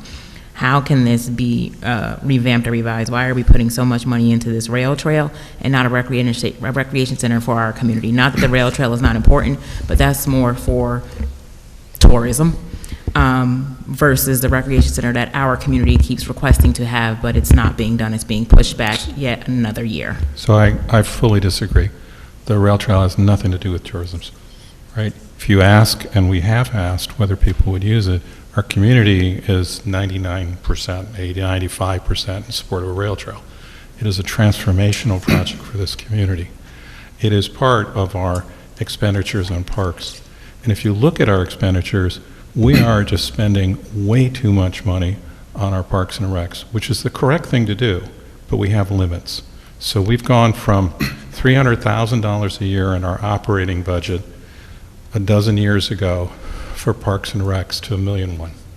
We have to finance that, and that's every single year, $300,000 to $1.1 million. Then these line items for the capital plan for our parks for years were goose eggs. We spent zero on them because we didn't have the money. We've spent, I don't know the number for Green Street Park. Did it exceed $1 million? I think it did. I don't think Green Street did. South Avenue did. Yeah, South Avenue was more than $1 million. Green Street Park less than $1 million. Memorial Park, if we add up the numbers, is like getting close to $3 million now. We're doing Riverfront Park, so we're doing our parks, which are these huge commitments. So if we don't want to do operating expenditures in our parks and recs, we should say so and reduce our expenditures. But frankly, the operating plan has our programs, and our programs are far more important than any building. Our parks exist and are far more important than any building again. We have a building at West Center Street. We want to do improvements, but if you add up these numbers, not counting our operating budget, we're looking at $15 million in 5 years for parks and recs. So that breaks the budget. It is more than 100% of our tax revenue for a year over the course of 5 years. So we just need to be really, really careful here. We're investing heavily, but if we want to do everything, we break the bank. So we kind of have to decide how to do it. To be clear, I wanted the $5.4 million for the rail trail in 2027. That's what we agreed, what we set aside when we did the 350. The 350 for the design study. And that was much an as I would amendment. like that. Susan's view is you don't have the money, it goes to next year. I said, well, I can get the money. It's like, get the money, right? And so it's been put off for a year. I'm looking for funding because that number, we believe, will be largely funded by other people's money. The money for the community center is not going to be funded by other people's money. That's going to be either bonding or taxes. And we just have to be really careful how we think about these and make choices as to what's most important and in what order we should be doing things. So I just want to say that really clearly here. But most important to who? Because as I stated, this has been coming up over and over again by many, many, many, many community members. There's even been people creating their own organizations within the community to create a recreation center. They've come up with their own nonprofits just to create a recreation center. So again, I understand what you're saying, but when we're talking about the importance to who and a total of overall within the community. And I understand everything cannot be done at one time, but then I think it goes back to what is most important, and not just most important to one person, but the community as a whole. Yeah, I feel like it's important to be careful with our money, but seeing the community center all the way at the end, it really feels like we kicked it down the curb. And like I think it might almost it's something really important to so many of us. And I kind of almost want to, I don't know if there's a solution that just takes it separate from just putting in the rec budget, but somehow, like, I don't want to wait until 2031 to have the conversation about the community center. It's not a conversation, but building a building is a generational project, and I'm telling you, I'm looking at a 5.2, that's not a new building. Yeah. That's an improvement to buildings. So we took a number, and it was a placeholder. So at this point, it's a concept. So there would need to be a lot more done if we were to actually build a building. So we would have to look at have a concept of it, a feasibility study. What could we actually do? And this is also from the direction from our rec director, that he's saying this is the priority of our needs. And so he'll talk more about it on the 1st, but he feels with the programming that he has right now, he's not overutilized. He still has space for more programming. Do we need to fix his building that he is in? There, for sure. There's definitely some, that started as a house, just with a bunch of additions onto it. So there is space down there. It's right in the area that the community needs programming. So we definitely want to look at that building. But we'd have to have a feasibility study. There's a lot of things that would go into this. So as the mayor stated, right now, we're still phasing in Memorial Park, but he wanted to put in the rail trail in 2027, and he has potential donors to fund this. Well, there's no way I could put a recreation center in for 2027 or 2028. Like, there's a lot that needs to get done before that. And if the community decides that that is what we're going to do, like the rec committee and the people here, that's a huge chunk of building a building. It's like, we built the highway garage in 2016, and then we couldn't build the firehouse until 2025 because other pieces of debt fell off the schedule. Like, we exhausted the serial bond. It's a huge undertaking that we weren't 100% sure that that's the direction. So I think it still needs a lot more work. And we'll revisit it again next year too. So, because we're doing this annually. Well, so that was a lot of information. Okay. I want to unpack this. So I think we're conflating a couple things. Like, one justification that was given is the source of the funding and the feasibility of getting funding in short order, which is fine. The other thing that was addressed is the needs of the community. Like, are those both part of this consideration here? Yes. Which is the primary part of the consideration? This is, part of our job here is to decide what the needs of the community are. So I'd like to drill into the funding portion of this to say, is the funding, there's no way we can get this funding until 2031? Is that what we're saying? Well, Or, this number is a placeholder. So building a building or spending $5 million of, like, bonding it or using our own fund, we don't even have $5 million in fund balance to use. We would go below the threshold that we should be at. We couldn't just authorize fund balance for it. We'd have to bond it. And we have been investing in the community for the last 15 years heavily to get to the place where we're at. So we've been doing that by issuing debt. I get that part. What I'm asking is, okay, so what we're saying is we can't get the money in short order because we need to bond it. I just want to hear that articulated clearly so that we all understand. It's We'll not get more something- to it on the June 1st meeting, because we'll go over where we're at with the bonding and what and I'm hoping to not have any bonds authorized for general fund in the next year. And this is just a guess of what you would need to create a new building because No. it's never been studied? It was a placeholder that we put in, and now, originally when we put it in, it was 5 million. So we've escalated it. Obviously, the cost escalates. We have not had, we don't have plans, we don't have drawings, we don't have we would need a feasibility study about what the needs are. Now, we did do, there was a study done about the programs that were needed, right? Recreation study, yes. Yes. Right. So Mark, our recreation director, will come on the 1st, and he'll talk about that needs assessment and what has been accomplished since then for what the community wanted. So we could do that again, about what the community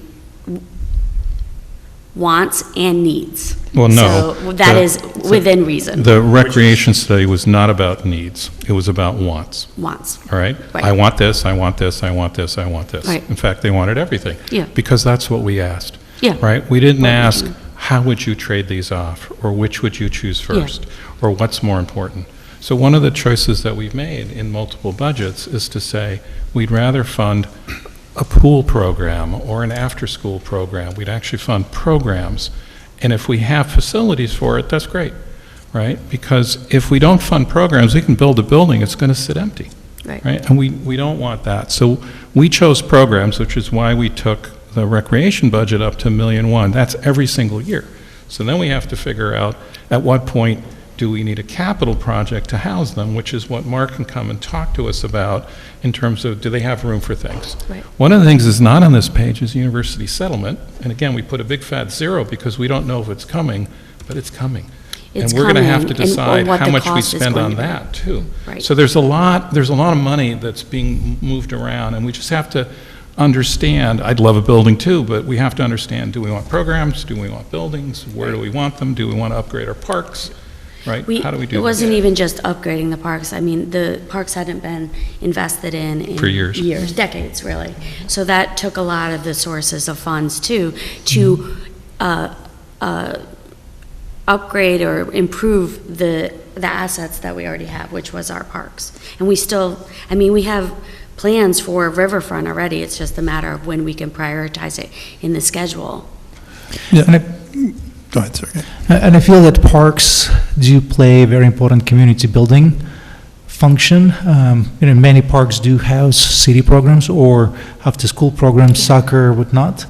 But they also are places for people to come together. Like one of the improvements at the memorial, putting a restroom there, that escalated the use and made it much more attractive for people to be around there.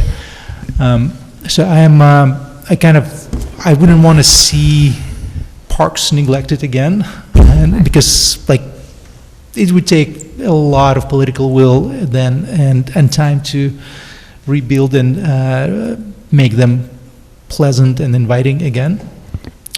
South Avenue Park, it's another great example of, now it's a real community asset that functions as a community center under open sky in a way, structurally and unstructurally. So there's both programming and people just playing. This is not to say that, we shouldn't aspire, but I think what the mayor is saying and investing in spaces we already have and loading the programming, I think that's, really, really good for our community. As an example, the university settlement, camp at the camp fills up in minutes because it's such an awesome program. It would be great to have triple the capacity of that program and have more kids in Beacon, going through that experience. I think that would be very meaningful. Right. So we didn't invest in University Settlement Camp before because we didn't own it. New York State did. So any major investment, let's say we wanted to do at the pool, we've been patching it because it's hard to use taxpayer dollars to invest in property you don't own. And no offense to New York State Parks, they weren't investing in it either. Right. It was not being invested in, So other it's than a huge, the minimal amounts. huge asset that we really don't know what the cost of doing things there is going to cost us either. Yeah, the one item that you'll see in here for University Settlement is pool restoration. We put it off for a year because we don't own it, but we're thinking that's one of the very first things we would do, simply because, as you described, Sergey, it's way oversubscribed. It was out past its useful life when we opened it in 2014, 15. Yeah. And the city of Beacon is currently down a pool for indefinite amount of time with the high school pool being closed. Oh, yeah. Yeah. Yeah. Also, I just want to say, while I have the microphone, I am constantly impressed by the recreation department and their ability to do less with more. They remind me of librarians that way.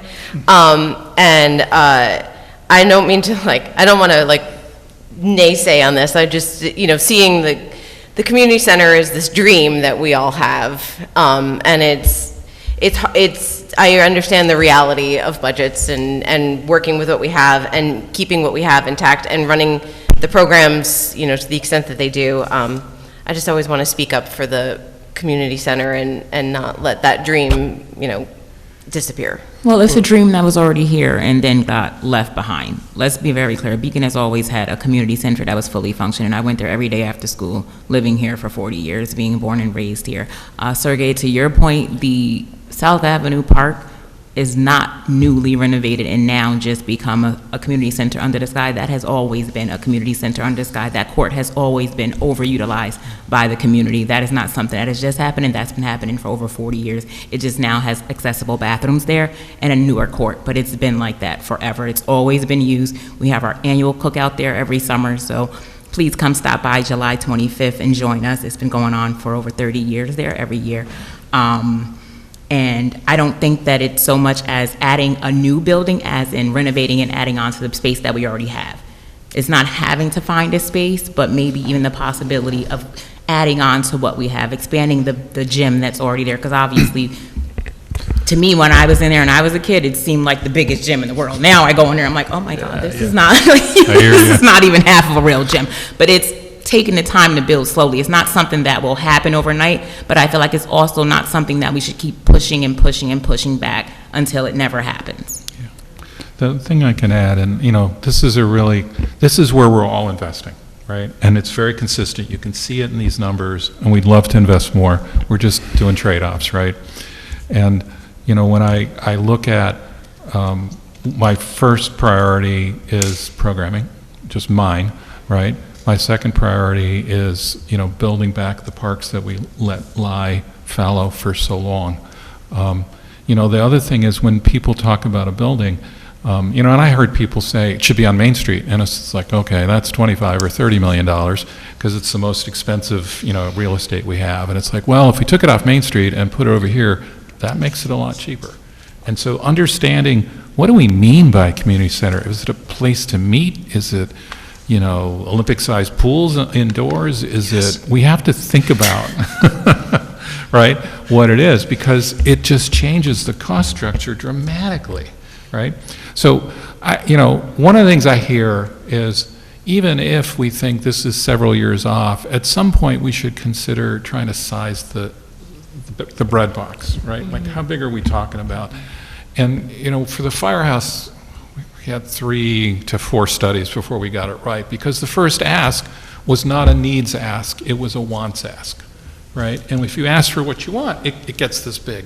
Right. And when you start to understand need, that might be something we could do, and also satisfies really 90% of the community's interest. So at some point, we may want to think about some kind of study or feasibility or understanding. The idea of if we have to wait until the day that we have the money, at least if we have a plan, if we're planning in the interim years. Well, that's how it always is. We always have to do that. That's why we have the engineering first and the plans, and it really does take years, unfortunately. Well, but feasibility study, even an inventory of what we currently have, and then what more we can do. There's, even in the current building, there's definitely some structural things that we have to do no matter what. So. Well, I think the feasibility study would be looking, what can we do with the existing space? What needs to be removed and redone completely? What could be expanded? How does that interface with the needs? So I think when we're talking feasibility study, I think it is looking at our current existing facility. I know in talking to Mark, his view is that that's the place to be. Whatever facility, our community center, our rec center, that's a pretty prime spot. It's right next to an elementary school. It's right next to some of our low-income housing. It's very walkable from Main Street area. It's on the bus line. It's on the bus line. It has a lot going for it. They have space to work with over there. They're not maximized the footprint of the land that it's on either. So I think the idea of doing some sort of study would be necessary to move anything forward with this. And I honestly thought years ago that was what was going to happen when they took out the playground. Like they were going to build onto it when they took because we had the playground there for so long. I thought when they took the playground out, they were going to build onto it, and I was just waiting. I was like, oh, okay, that's So how do we get the ball rolling on that? If the idea is that the scope is too large for us to adequately size or adequately understand where the funding's coming from for that, like how do we actually get that study kicked off and get the funding available for that study? And I guess my second question is, how do we get studies funded in general? Because we've talked a lot about different studies. I want to make sure. Those will go in the capital program as well. Most of the time. Most of the time. It depends. Like some of them are not so huge. So the study, it might be $20,000. You guys decide at a council meeting, you decide you want to do that, and when we do a budget amendment. Okay. So, but I think this is a discussion for the first. So let's wait, let's get Mark here, and then you can hear it from him. Cool. So. Appreciate the candid discussion. Thank you. Yeah, that was good. Thank you. Thank you. Okay. From there, we will move on to police, which has a very long list, but how it's I think fits in pretty neatly within how we've been talking about each other department, which is mainly that a lot of this is vehicles. There is the body-worn cameras and Yep. electronic control weapons. That's a lease payment, actually. Yep. So we got that as a package a couple years ago. So what you see in here, it's about $31,642. Each year, it's a lease payment, capital lease. And then the rest is, the vehicles. There is the drone program, which is an increase from.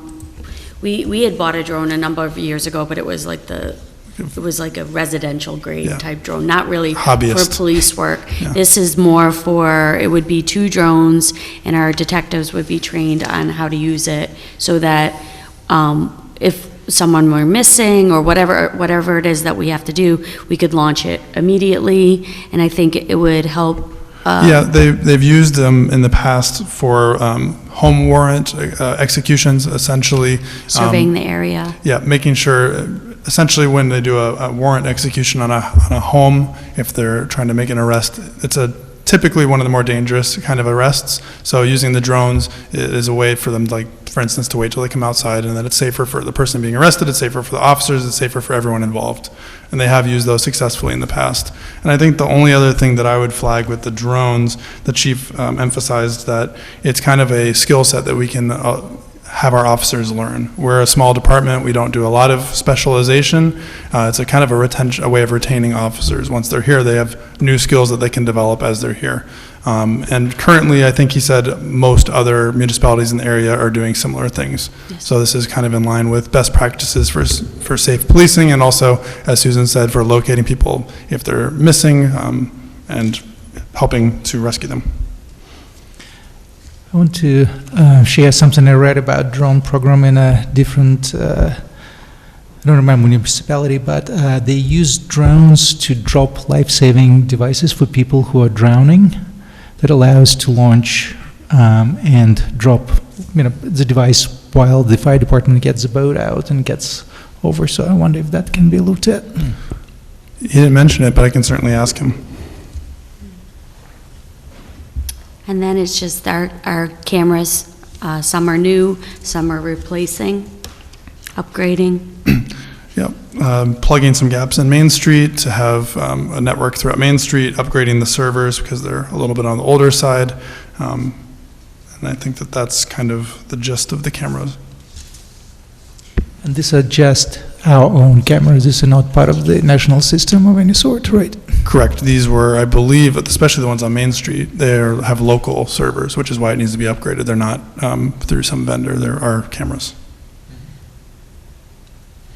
Okay, keep going. All right. All right. Moving on from police, we have water and water supply. I think if we're taking kind of a big picture look at our capital program, we have some major projects coming down the road in both water and wastewater, which is why we've invited Dave Tavernier and Ed Balicki to come to talk through the more detailed nuances of what they're doing. You'll see that in water, to begin with, there is some equipment. Like the highway, they do have some larger vehicles that they use. One of them, the larger ticket item here, the maintenance truck, is kind of a do-it-all truck that they would have a lot of equipment in. They would have roadway lights on it, so when they're going to respond and do repairs, they would have all their equipment in a walk-in vehicle. Currently, I think it's not... They have to lift, it's a box van that they currently have, so they have to lift all the equipment that they need, saws, whatever they need to replace pipes when they're doing road work. They have to lift it up into the box van. So, that could create injuries. This is they would walk it into the utility truck. So it's more or less what other utility companies use when they're out to repair, like a Central Hudson is out to repair. It has all your equipment in it itself, so it's specialized. So I would suggest, since they're coming, that they're going to, if we want more details, we can get it at that time, right? Yeah. Absolutely, and I think you'll see that the bigger ticket items are mostly in the project section for both of them. The one thing, if we're just going to take a step back and look at the big picture with these two, particularly with the wastewater, we are in the process of essentially rebuilding the plant incrementally. You've probably seen in the years before you were on council, and even now, you've heard about some of the major projects that we've been doing down there. So this is kind of continuing the investment in rebuilding the incremental shortcomings of the station. It's about a 50-year-old station right now, I think. 1970. Yeah. Yeah. So it's when one thing finishes, we're kind of on to the next. And that's where some of these larger items are coming in for the wastewater. Yeah, there was a study, and it was looking at sharing with Fishkill for wastewater, but it said, this is at the end of our useful life, and it was a scary number because it was assuming a whole new all the buildings would get rebuilt. By doing it this way, of changing the guts out instead of changing the buildings out, we're effectively building a new wastewater treatment plant without altering, the major structures, the physical structures. Right. And it's the right thing to do, so. And the only other thing I would add is for water and wastewater, these are essential services that we provide when we need to do capital investments in repairs to the systems or to the facilities. Unfortunately, they're not completely avoidable. They're kind of things that we just have to prioritize doing because we need to have adequate wastewater treatment and we need to have adequate water treatment for our residents as just like fundamental foundational services that we provide. Dutchess County has its mitigation plan. As much as I have criticized it, did flag two issues with the sewer water treatment plant. One is groundwater infiltration, and another danger of flood during from Hudson River. And I wonder if those risks were studied and if mitigating those is to be addressed and how. We have been spending money on I&I we used to spend $1 million a year on I&I is? infiltration and Yeah. what's the other one? Infiltration. Infiltration Inflow and what? Inflow. Yep. Inflow. Inflow and So, infiltration since yes. 2010 or 2012, I think. Yeah. Yes, we have been addressing it, so. Okay. And Dave can talk more about that, but also Nick, I know, has been dealing with certain property owners that we know have issues with their stuff coming into our system. So it is being addressed. It's a very tricky thing to just knock out in one fell swoop, though. It's kind of like all over on the fringes of the system. So that groundwater infiltration that the Dutchess County mitigation plan mentions is the release of your basement water into sanitary sewers. This is not. I'm not 100% sure, but Dave would be able to. Nick? Yeah, just briefly, inflow is the illegal connections where someone has put their gutters or other drains from their yard into the city's sanitary sewer system. Infiltration is where you've got holes in the pipes, whether it's the laterals or the mains. And the city has done a good job of fixing its mains, and when projects come before the planning board, we require that the private property owners for most projects, certainly the larger ones, undertake their own I&I investigation to determine if pipes need to be fixed on their properties. So the city's been very proactive in this. Got it. Thank you for your explanation. You're welcome. Thanks, Nick. I think with that, that's our high-level, not so short-winded overview of things, but I think Way to keep it to 15 minutes. Yeah. Susan said 15 minutes max, and I said, I'm just going to let you guys talk and not ask any It's questions. good, it's good, no, I prefer the back and forth, so Yeah. that, rather than just waiting to the end while we're on the subject, have the question. But remember, the people that are coming Mhm. include water and wastewater and Parks and Rec. Yeah.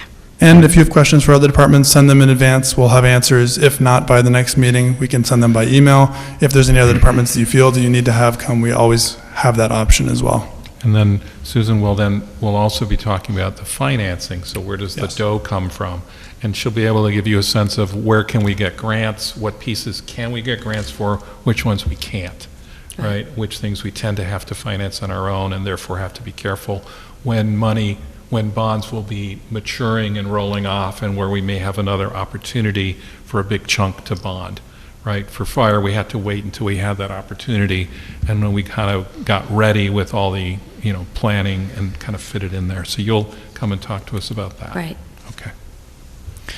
So, one of the things that, I started asking was the, kind of like our debt situation, where we stand. I know the mayor has mentioned during the budget discussions that we are kind of like We're at a high level. Yep. And so something that I wonder is whether we can have a more aggressive repayment schedule to free up some of that room, and that can be part of the discussion of the debt. I can answer that real quick, though. So these are serial bonds, so not including what I'm about to issue. So I'm about to issue for what we've done for the last 5 years. But serial bonds it's a strict payment schedule. You can't prepay it. But after 10 years, they can become callable. A lot of these serial bonds are 30 years. So they become callable, so you could refinance them. At that point, you could pay them down a little bit and also perhaps refinance them at a lower interest rate, depending on what the market bears. So when they become callable, we analyze that to see if it's worth it for us to have a cost savings to refund it, pay it down a little bit more.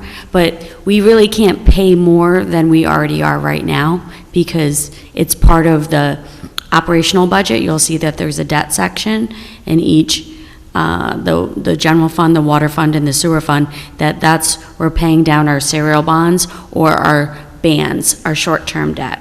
So bands, which are short-term debt, bonds anticipation notes, I can, depending on how much we have available in our operating funds, pay more principal down on short-term debt, because it's reissued each year until we put it into a serial bond. Okay. And I'm as aggressive as I can with that. And also, probably would be good for, for me, potentially for the other council members and for the public to understand what's kind of like in case of the downturn, economic downturn, like tourists from New York City stop coming, or some major planned dam collapse, whatever, to have some sort of emergency borrowing capacity, like where, what we should strive for as a community, to have that, credit card you never touch, but it's sitting in the back of your pocket. So I would suggest we take this up when we do Sure. financing. Sure. Is that okay? Yeah, that But was a that'll be question. good, yeah. That was a question for the next time. Yeah. So understand that. Emergencies. Yeah. We do have emergencies Okay. every year.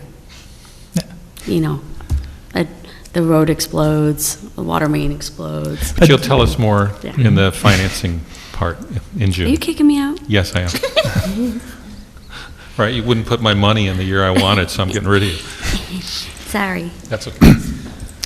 No. Thank you, Sue. We're very fortunate to have Susan. We, essentially, all the departments feed us their wish list. Here's all the things we have to do, and Susan puts it all together. How do we make it work year to year? Where and when can we have these items in, and how do we make it all work? So thank you, Sue. No, and I much as I make fun, I really appreciate your work, and it's really important for all of us to get the guidance that you can provide, because, we're all looking to spend more because people are asking for lots and lots of things, but being able to say, what's reasonable, where does it fit, Right. how do we make it work, that's what we look for you to do, and we appreciate it. Thank you. I mean, it's always about smart investing, too. So we're conservative with our budgeting, and then we have some funds available to reinvest in the community to bring it to where we see it today, and I love that. So thank you for having me. I'll see you guys again on June 1st.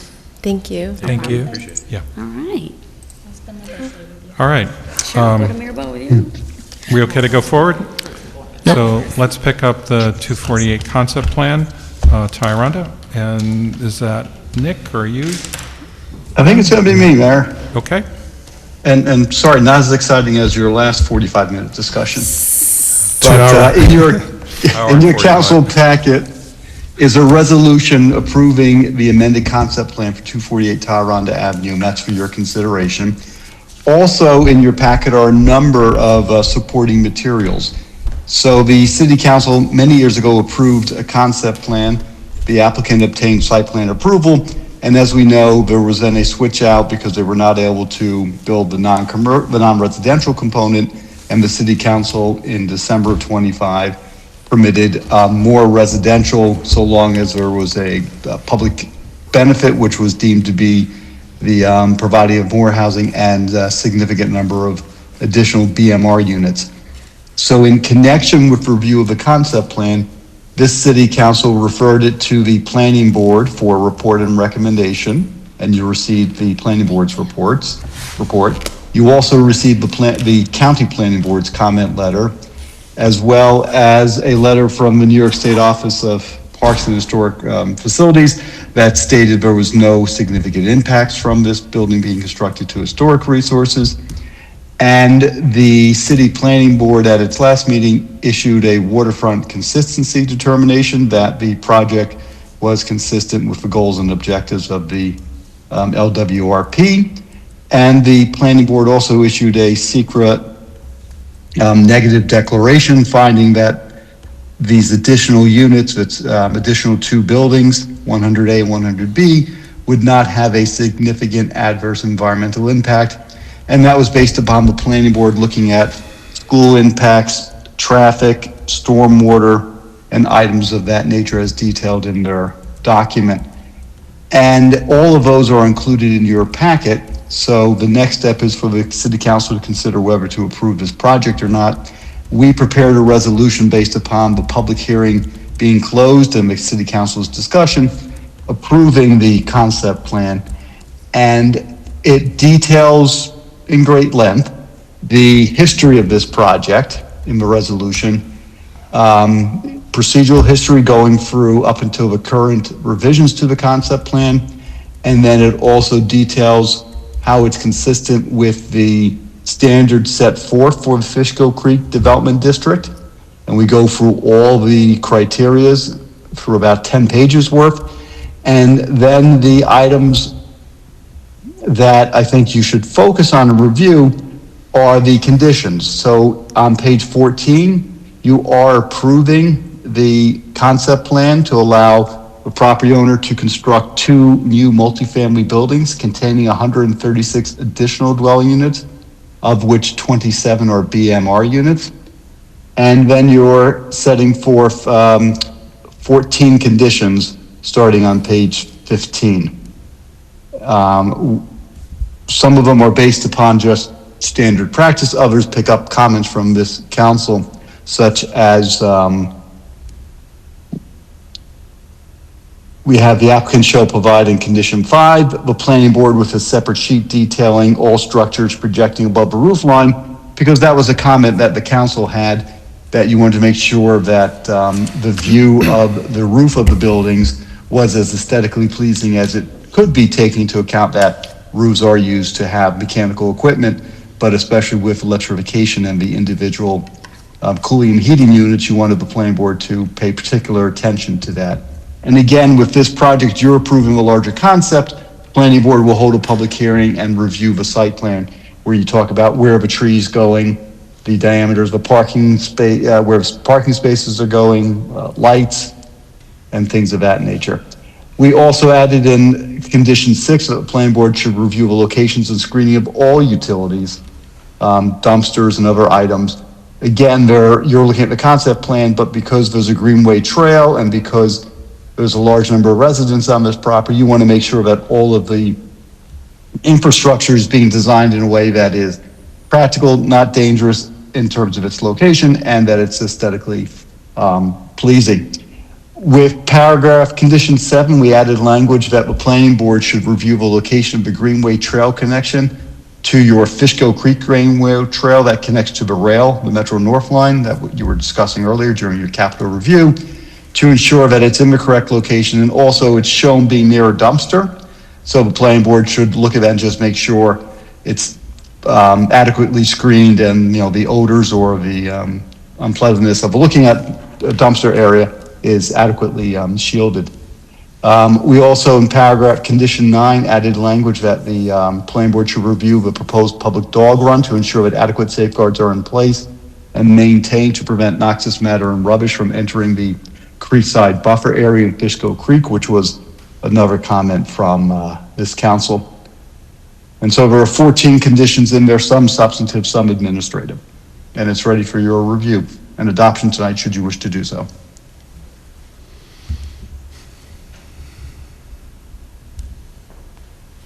Okay. So it sounds like you're saying, Nick, that all of the pieces are lined up, and now it's just for us to approve the concept plan we've seen before, right? That is correct, and then you send the applicant on to the planning board. And then they will do the site plan pieces, right? That is correct, yes. Okay. So we've had this issue before us for a while. Obviously, the earlier council was the one that approved the use of residential units to replace the commercial piece. And we looked at the concept, which was, does the building fit, those sorts of high-level things. We sent it to the planning board. They said, okay. They did their pieces, and we're just approving that concept plan, right? Anyone have any questions about that? Procedural questions or questions about the amended plan in general? Yeah, either one, right? Okay, so I had a question. So in the plan itself, there were several contingencies listed, basically saying for X, Y, and Z thing, we will follow up to ensure that this is addressed at a later time, right? Like, what is the enforcement mechanism for that, and how do we determine those conditions are actually met after this is approved? So I think that's your question, Nick. It is. So the planning board has that obligation to review all of them, and the building inspector is the one charged with enforcing any conditions contained either in this resolution or in the planning board's resolution. Typically what happens is the applicant will submit an application to the building department for a building permit. The building inspector reaches out to the planner, the engineer, the legal team, and asks us to review the resolutions, planning board, and in this case, city council, and make sure that all of the review comments that were deferred to be addressed during the final design, as well as conditions of the resolution, are satisfied. And we then provide from each of the professionals a letter to the building inspector so that he can rely upon it, that, for example, the easements for a Greenway Trail have been recorded, and the city now has that Greenway Trail easement. So all of those conditions do get reviewed by the professionals and the building inspector before a building permit is issued. And then the building inspector's job is to see that it meets those specs with a little bit of wiggle room left for the building inspector. Is that right, Nick? That's correct. The building inspector has the discretion, as they described, to make field changes, right? So if the building is supposed to be still within the setback, 200 feet, but they then go out and do their final survey work and they find that there's a rock in that area, so they can't put a underground utility in that location, it is moved within a minor area, a foot or two this way. But the building inspector has that discretion, but not any material changes. Okay. I have a question about the language in Section 2. The proposed Fishkill Creek Development Project complies with Section 223, Fishkill Creek Vegetative Buffer. The code actually says that the buffer should be calculated from the top of the creek bank. The resolution says from the Fishkill Creek, which is very different, and I think it should say from the creek bank, just so that there is no arguments about what it actually means, because if it's only 25 from the edge of the water, then you can basically build, into the hill right above the water. No, thank you. We'll make that correction so that when you vote on it, it will be deemed as corrected. And so that's in Section 2. I have it up on my screen on page 4. Section 2. Yeah, now therefore be resolved in that Section 2. Yes. Thank you, Sergey. We'll correct that.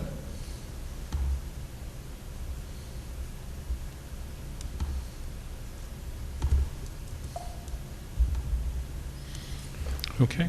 Are we getting any other questions, concerns? The only other minor question I had was about the water and wastewater. So we mentioned, this is from the secret report, we mentioned that there is water to meet demand. It's sort of just asserted based on the numbers provided. Is there anywhere to actually see what the capacity is at any given point in time and how close this is to any sort of threshold from the water department? So. Yes, go ahead, Mayor. No, I think we're nowhere near any of our thresholds. So, but Nick, you might have a more specific comment. No, I was going to say the city's engineer is familiar with both on the wastewater side and on the water side, the capacity of the city to provide the water or handle the sewer. So they would have that information. It does exist, and that could be provided. But the city has more than enough adequate water from its reservoirs and from its wells that it has in the town of Fishkill as well. It's only during drought conditions when it sometimes is an issue. 10 or 15 years ago, we had some concerns, and part of all the investment we've done in water and sewer is kind of creating that capacity. Not so much adding new capacity as ensuring that the old stuff was working correctly, right? So yeah, I think we actually have measures like that. The planning board looks at it. So. Okay, that makes sense. I mean, it's a primary concern of residents, and I was looking at the school portion of this, and like the school portion does tell you to what extent this actually addresses, like how much of the overall whole does this actually represent? So it'd be a good thing to include. Yep. I have another question about the Greenway Trail. During the last time we discussed, the developer said that the renderings showed the last floor offset from the side of the Fishkill Creek. So when you are on the Greenway Trail, the building looks, a little bit shorter than it actually is. Is this language reflected in the document? First of all, Jay Blumenfeld for Beacon 240 Holding. I'm not sure, Sergey, I understand exactly the question. I'm sorry. There was a concern of kind of like being in a kind of like next to a tall wall when you are on the creek, and I think the rendering showed the last floor offset from the creek. So when you on the Greenway Trail, it looks a little bit shorter. So this was a discussion that we had with the planning board actually last week in terms of trying to alleviate a concern that people had with the first two buildings, where the first two buildings to some have felt like when you're walking on the trail, you're walking a little bit under the building because you're very close to those balconies. And one thing we were trying to avoid here is that feeling, and the way that we've played around with the concept, and we're going to be able to, if we get approval, we'll be able to kind of hash that out a lot more with the planning board. And I know it's one of their primary concerns, is to bring that trail a little bit away from the building and trying to integrate that with the hill, so you feel like you're more walking with nature and along the creek, and there'll be no massive walls next to you. Try to include as much vegetation as possible, and I think with landscaping and the topography, we're able to accomplish this. And Sergey, that was condition 8, the intent behind 8 on page 15. I don't know if there's additional language you want there, but it certainly is a topic the planning board is keyed in on. And I will mention, to your point, last time we did change the EAF to include the dam checkmark. Hopefully we'll take it down soon, so you can take it off.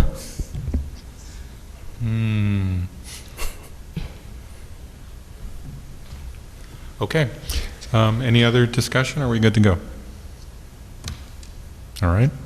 And then let's do the last couple of items for workshop, and then we can go to our laws and resolutions, all right?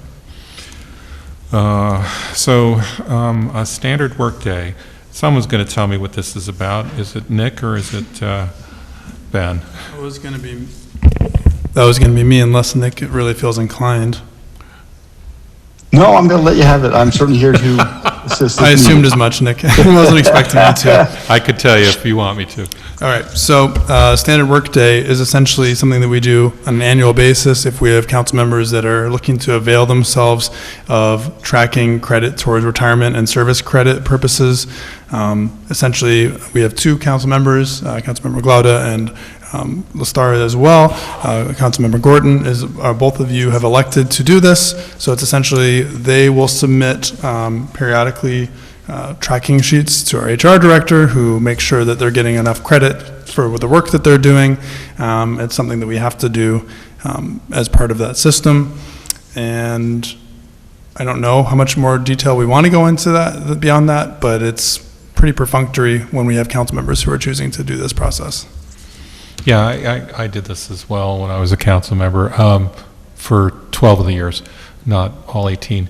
Yeah, and it's pretty standard, right? You got to get an estimate of what your time is a month, and then you know what you can contribute. So it's pretty straightforward. Any questions on this? Okay, great. Let's keep going. And then the last one is a lead agency designation for University Settlement Camp. And who's got that one? I do, Mayor. So as discussed in your capital budget, the city operates the University Settlement Camp, not since 1958, as indicated in the draft documents before, but since 2008, I believe it is. 2008, yeah. And we did ask them to make that edit. We just haven't received that back yet. Yes, and the state is considering conveying the property to the city, and that requires the state as the agency who owns the property to undertake a review under the State Environmental Quality Review Act to see if the conveyance itself will have any significant adverse environmental impacts. Under SECRA, this falls into what is considered a Type 1 action that requires the preparation of an environmental impact statement. Interestingly enough, all we're really doing is changing the name on the deed of the property. There's no proposed improvements or work that's occurring, so it's a very odd and unusual environmental impact statement because there's no proposed construction or impacts to the environment because, again, it's just a name in the change of the name on the deed. So we spoke with the New York State Office of Parks and Recreation, and they've expressed that they would like to be the lead agency. It's their property if everyone's deciding to convey it, and they're required to circulate a notice of intent to be lead agency to other involved and interested agencies. The city council, as it would be taking a vote to accept the conveyance of the deed, is considered an involved agency. So the city council could become the lead agency and incur the expense and take the time to do so. We've been assured by the state that this is really a perfunctory task here. It will, take them several months, however, to go through this, given my words, bureaucratic nature of a review required through their own internal administration as well as the Attorney General's office in terms of reviewing documents to authorize the conveyance of the property. So the only action being required tonight is just an understanding from the council that you don't wish to be lead agency and you're fine with the Parks Department undertaking the environmental review of the conveyance of University Settlement Camp from the state to the city. Right, and you don't need a motion for that. You just need the council to understand the issue and say, Is that right? Correct, right. Okay. Correct. If you want to be lead agency, then we'd need a motion, and then there'd be a fight between the state and the city, which DEC would ultimately determine either you be co-lead agencies or one of you would be the lead agency. So anyone want to be... Staff's recommendation, yeah. Yeah, anyone want to be lead agency? Good, all right. Now, after they do the report, we can sue them, right? Like communities to the south of us are doing. No comment. Sorry. Good, so then Ben is authorized to then fill out the form that the city has no objection. Sorry, I strike that. Thank no, you. it's fine. Thank you. Okay, everybody good? I want to go back to 248, just to make sure Yes. that we're all on the same page. So in the renderings, page 5 shows the buildings kind of like setback. Each consecutive floor is set back, on the creek side and I believe on the street side as well. And I think that goes a long way to make the building look less imposing. And I think Jay here, last time we spoke, brought attention to this particular feature, and I want to make sure that that is codified somehow. Yeah, I mean, I would leave that to Nick in terms of codifying it, but our intention is to terrace the building as much as possible, because we think that's our best tool in our arsenal to make the structures less imposing. And we think from what we've studied so far, and we've been continuing to look at this with the architect, is that when you're walking along the trail, the idea is to try to disappear as many stories as possible, which we think we could accomplish. So it's our full intention. I have no problem with, I'll leave it to Nick in terms of the legalese side of things. And I just want to be clear too, like, approving this tonight would be sending it to the planning board, so there's still more discussion at the planning board, and... That is correct. The planning board is required to hold a public hearing on the site plan, and they will also be reviewing the more detailed plans at several meetings, and their consultants will be offering comments as well. My understanding is the planning board felt it was very important to keep that terracing feature as much as possible, and I think that the conversation between the architect and the planning board will be a lot about how to terrace it, where to terrace it, how much we could pull back, and you know, that's what our architect has been trying to kind of game plan the last few weeks, actually. I guess I have a question to the rest of the council members. How do you feel like this is important enough to insert into the language of the resolution, or we trust the process and the planning board to work it out with the developer? Which specific issue, the setbacks? The terracing of the floors as you go up on the creek side to make the building disappear somewhat. I'm comfortable deferring to the planning board on that. I think they're in the best position, all right? And I think they've got the same interest in mind, so. Okay. And I'd encourage, I say, I went running on the trail the other day, and it's a good width. I mean, I don't mind personally, I don't mind the balcony, but so that is very much up to people's personal opinion. But I would encourage others and the planning board, I hope that they go there. Yeah. I still have my concerns about the size of the dog run, but I will, again, defer that to the planning board, and, you know, and the other issues that the community has raised. So thank you for being We've had many internal conversations specifically about that with the civil engineer as well. I think the civil engineer had reached out to the group that was mentioned last time, and I think that's something the planning board has the full intention of, you know, going through, and I think that the ultimate resolution, if we get to there, would be that there will be specific rules and regulations and guidelines around that. So I hope we are able to alleviate that. And the width, I think, I think we're the only part of the Greenway Trail that has that width, and we intend to fully keep that throughout the full length of it. Okay. And we're also good with not taking lead agency designation for University Settlement Camp, so let's move on to resolutions. Is that all right? Everybody good?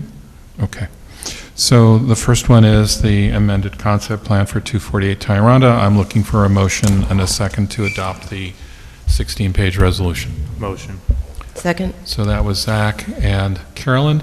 Any further discussion? I'm assuming we've had all our discussion. Everyone good? Okay, so I'll just take it to a vote. All in favor of approving the amended concept plan for 248 Tyranda as written, say aye. Aye. Aye. Anyone opposed? Nay. Okay. That's all right. The second one is establishing a standard workday, so I just need a motion and a second for that. I would prefer it to be Sergey and Zach. Is that okay? Sure. All right, that's great. And then, Nick, there's no reason that a council member needs to recuse himself? They do not know. This is generally applicable to all council members who wish to avail themselves of this reporting, so no one needs to recuse himself. Okay, so everyone in favor of establishing a standard workday for elected officials, say aye. Aye. Anyone opposed? And then the last one, we need to set a public hearing for the capital plan. And do we have a date for that? Is it the second meeting of June? We're aiming for June 15th. Yeah, so it's June 15th. So can we get a motion and a second to set a public hearing for the 2027 to 2031 capital program on June 15th? Motion. All right. Second. So Lestar and Zach, and any discussion? Hearing none, all in favor, say aye. Aye. Anyone opposed? All right, and last I one would just is, add for that, that's not to say that we'll be done with the capital program discussions on the 15th. That's the earliest date we would open the hearing. If we feel that it needs to be kicked back one, we always have that option, or it could stay open for multiple sessions. As Susan said, we need to have that done by the end of July. So we have a little bit of wiggle room there. okay. All right, and then I need a motion and a second to adopt the minutes of May 4th. I was not able to view the minutes, so I can't Likewise. vote on that. Oh, We were having some issues with our agenda software. It could have been due to that. With that in mind, do we want to vote on them at the next meeting? Do So- both? Yeah, let's table it. Nick, we can just table this, right? You can, yes. You Right, need do I need a motion to your table, or next- do we just continue You it? do. No, you need well, All right, so can I, do a motion to table. yeah, can I get a motion to table this until the next meeting? Motion. So that was Carolyn and Zach, and third and a fourth.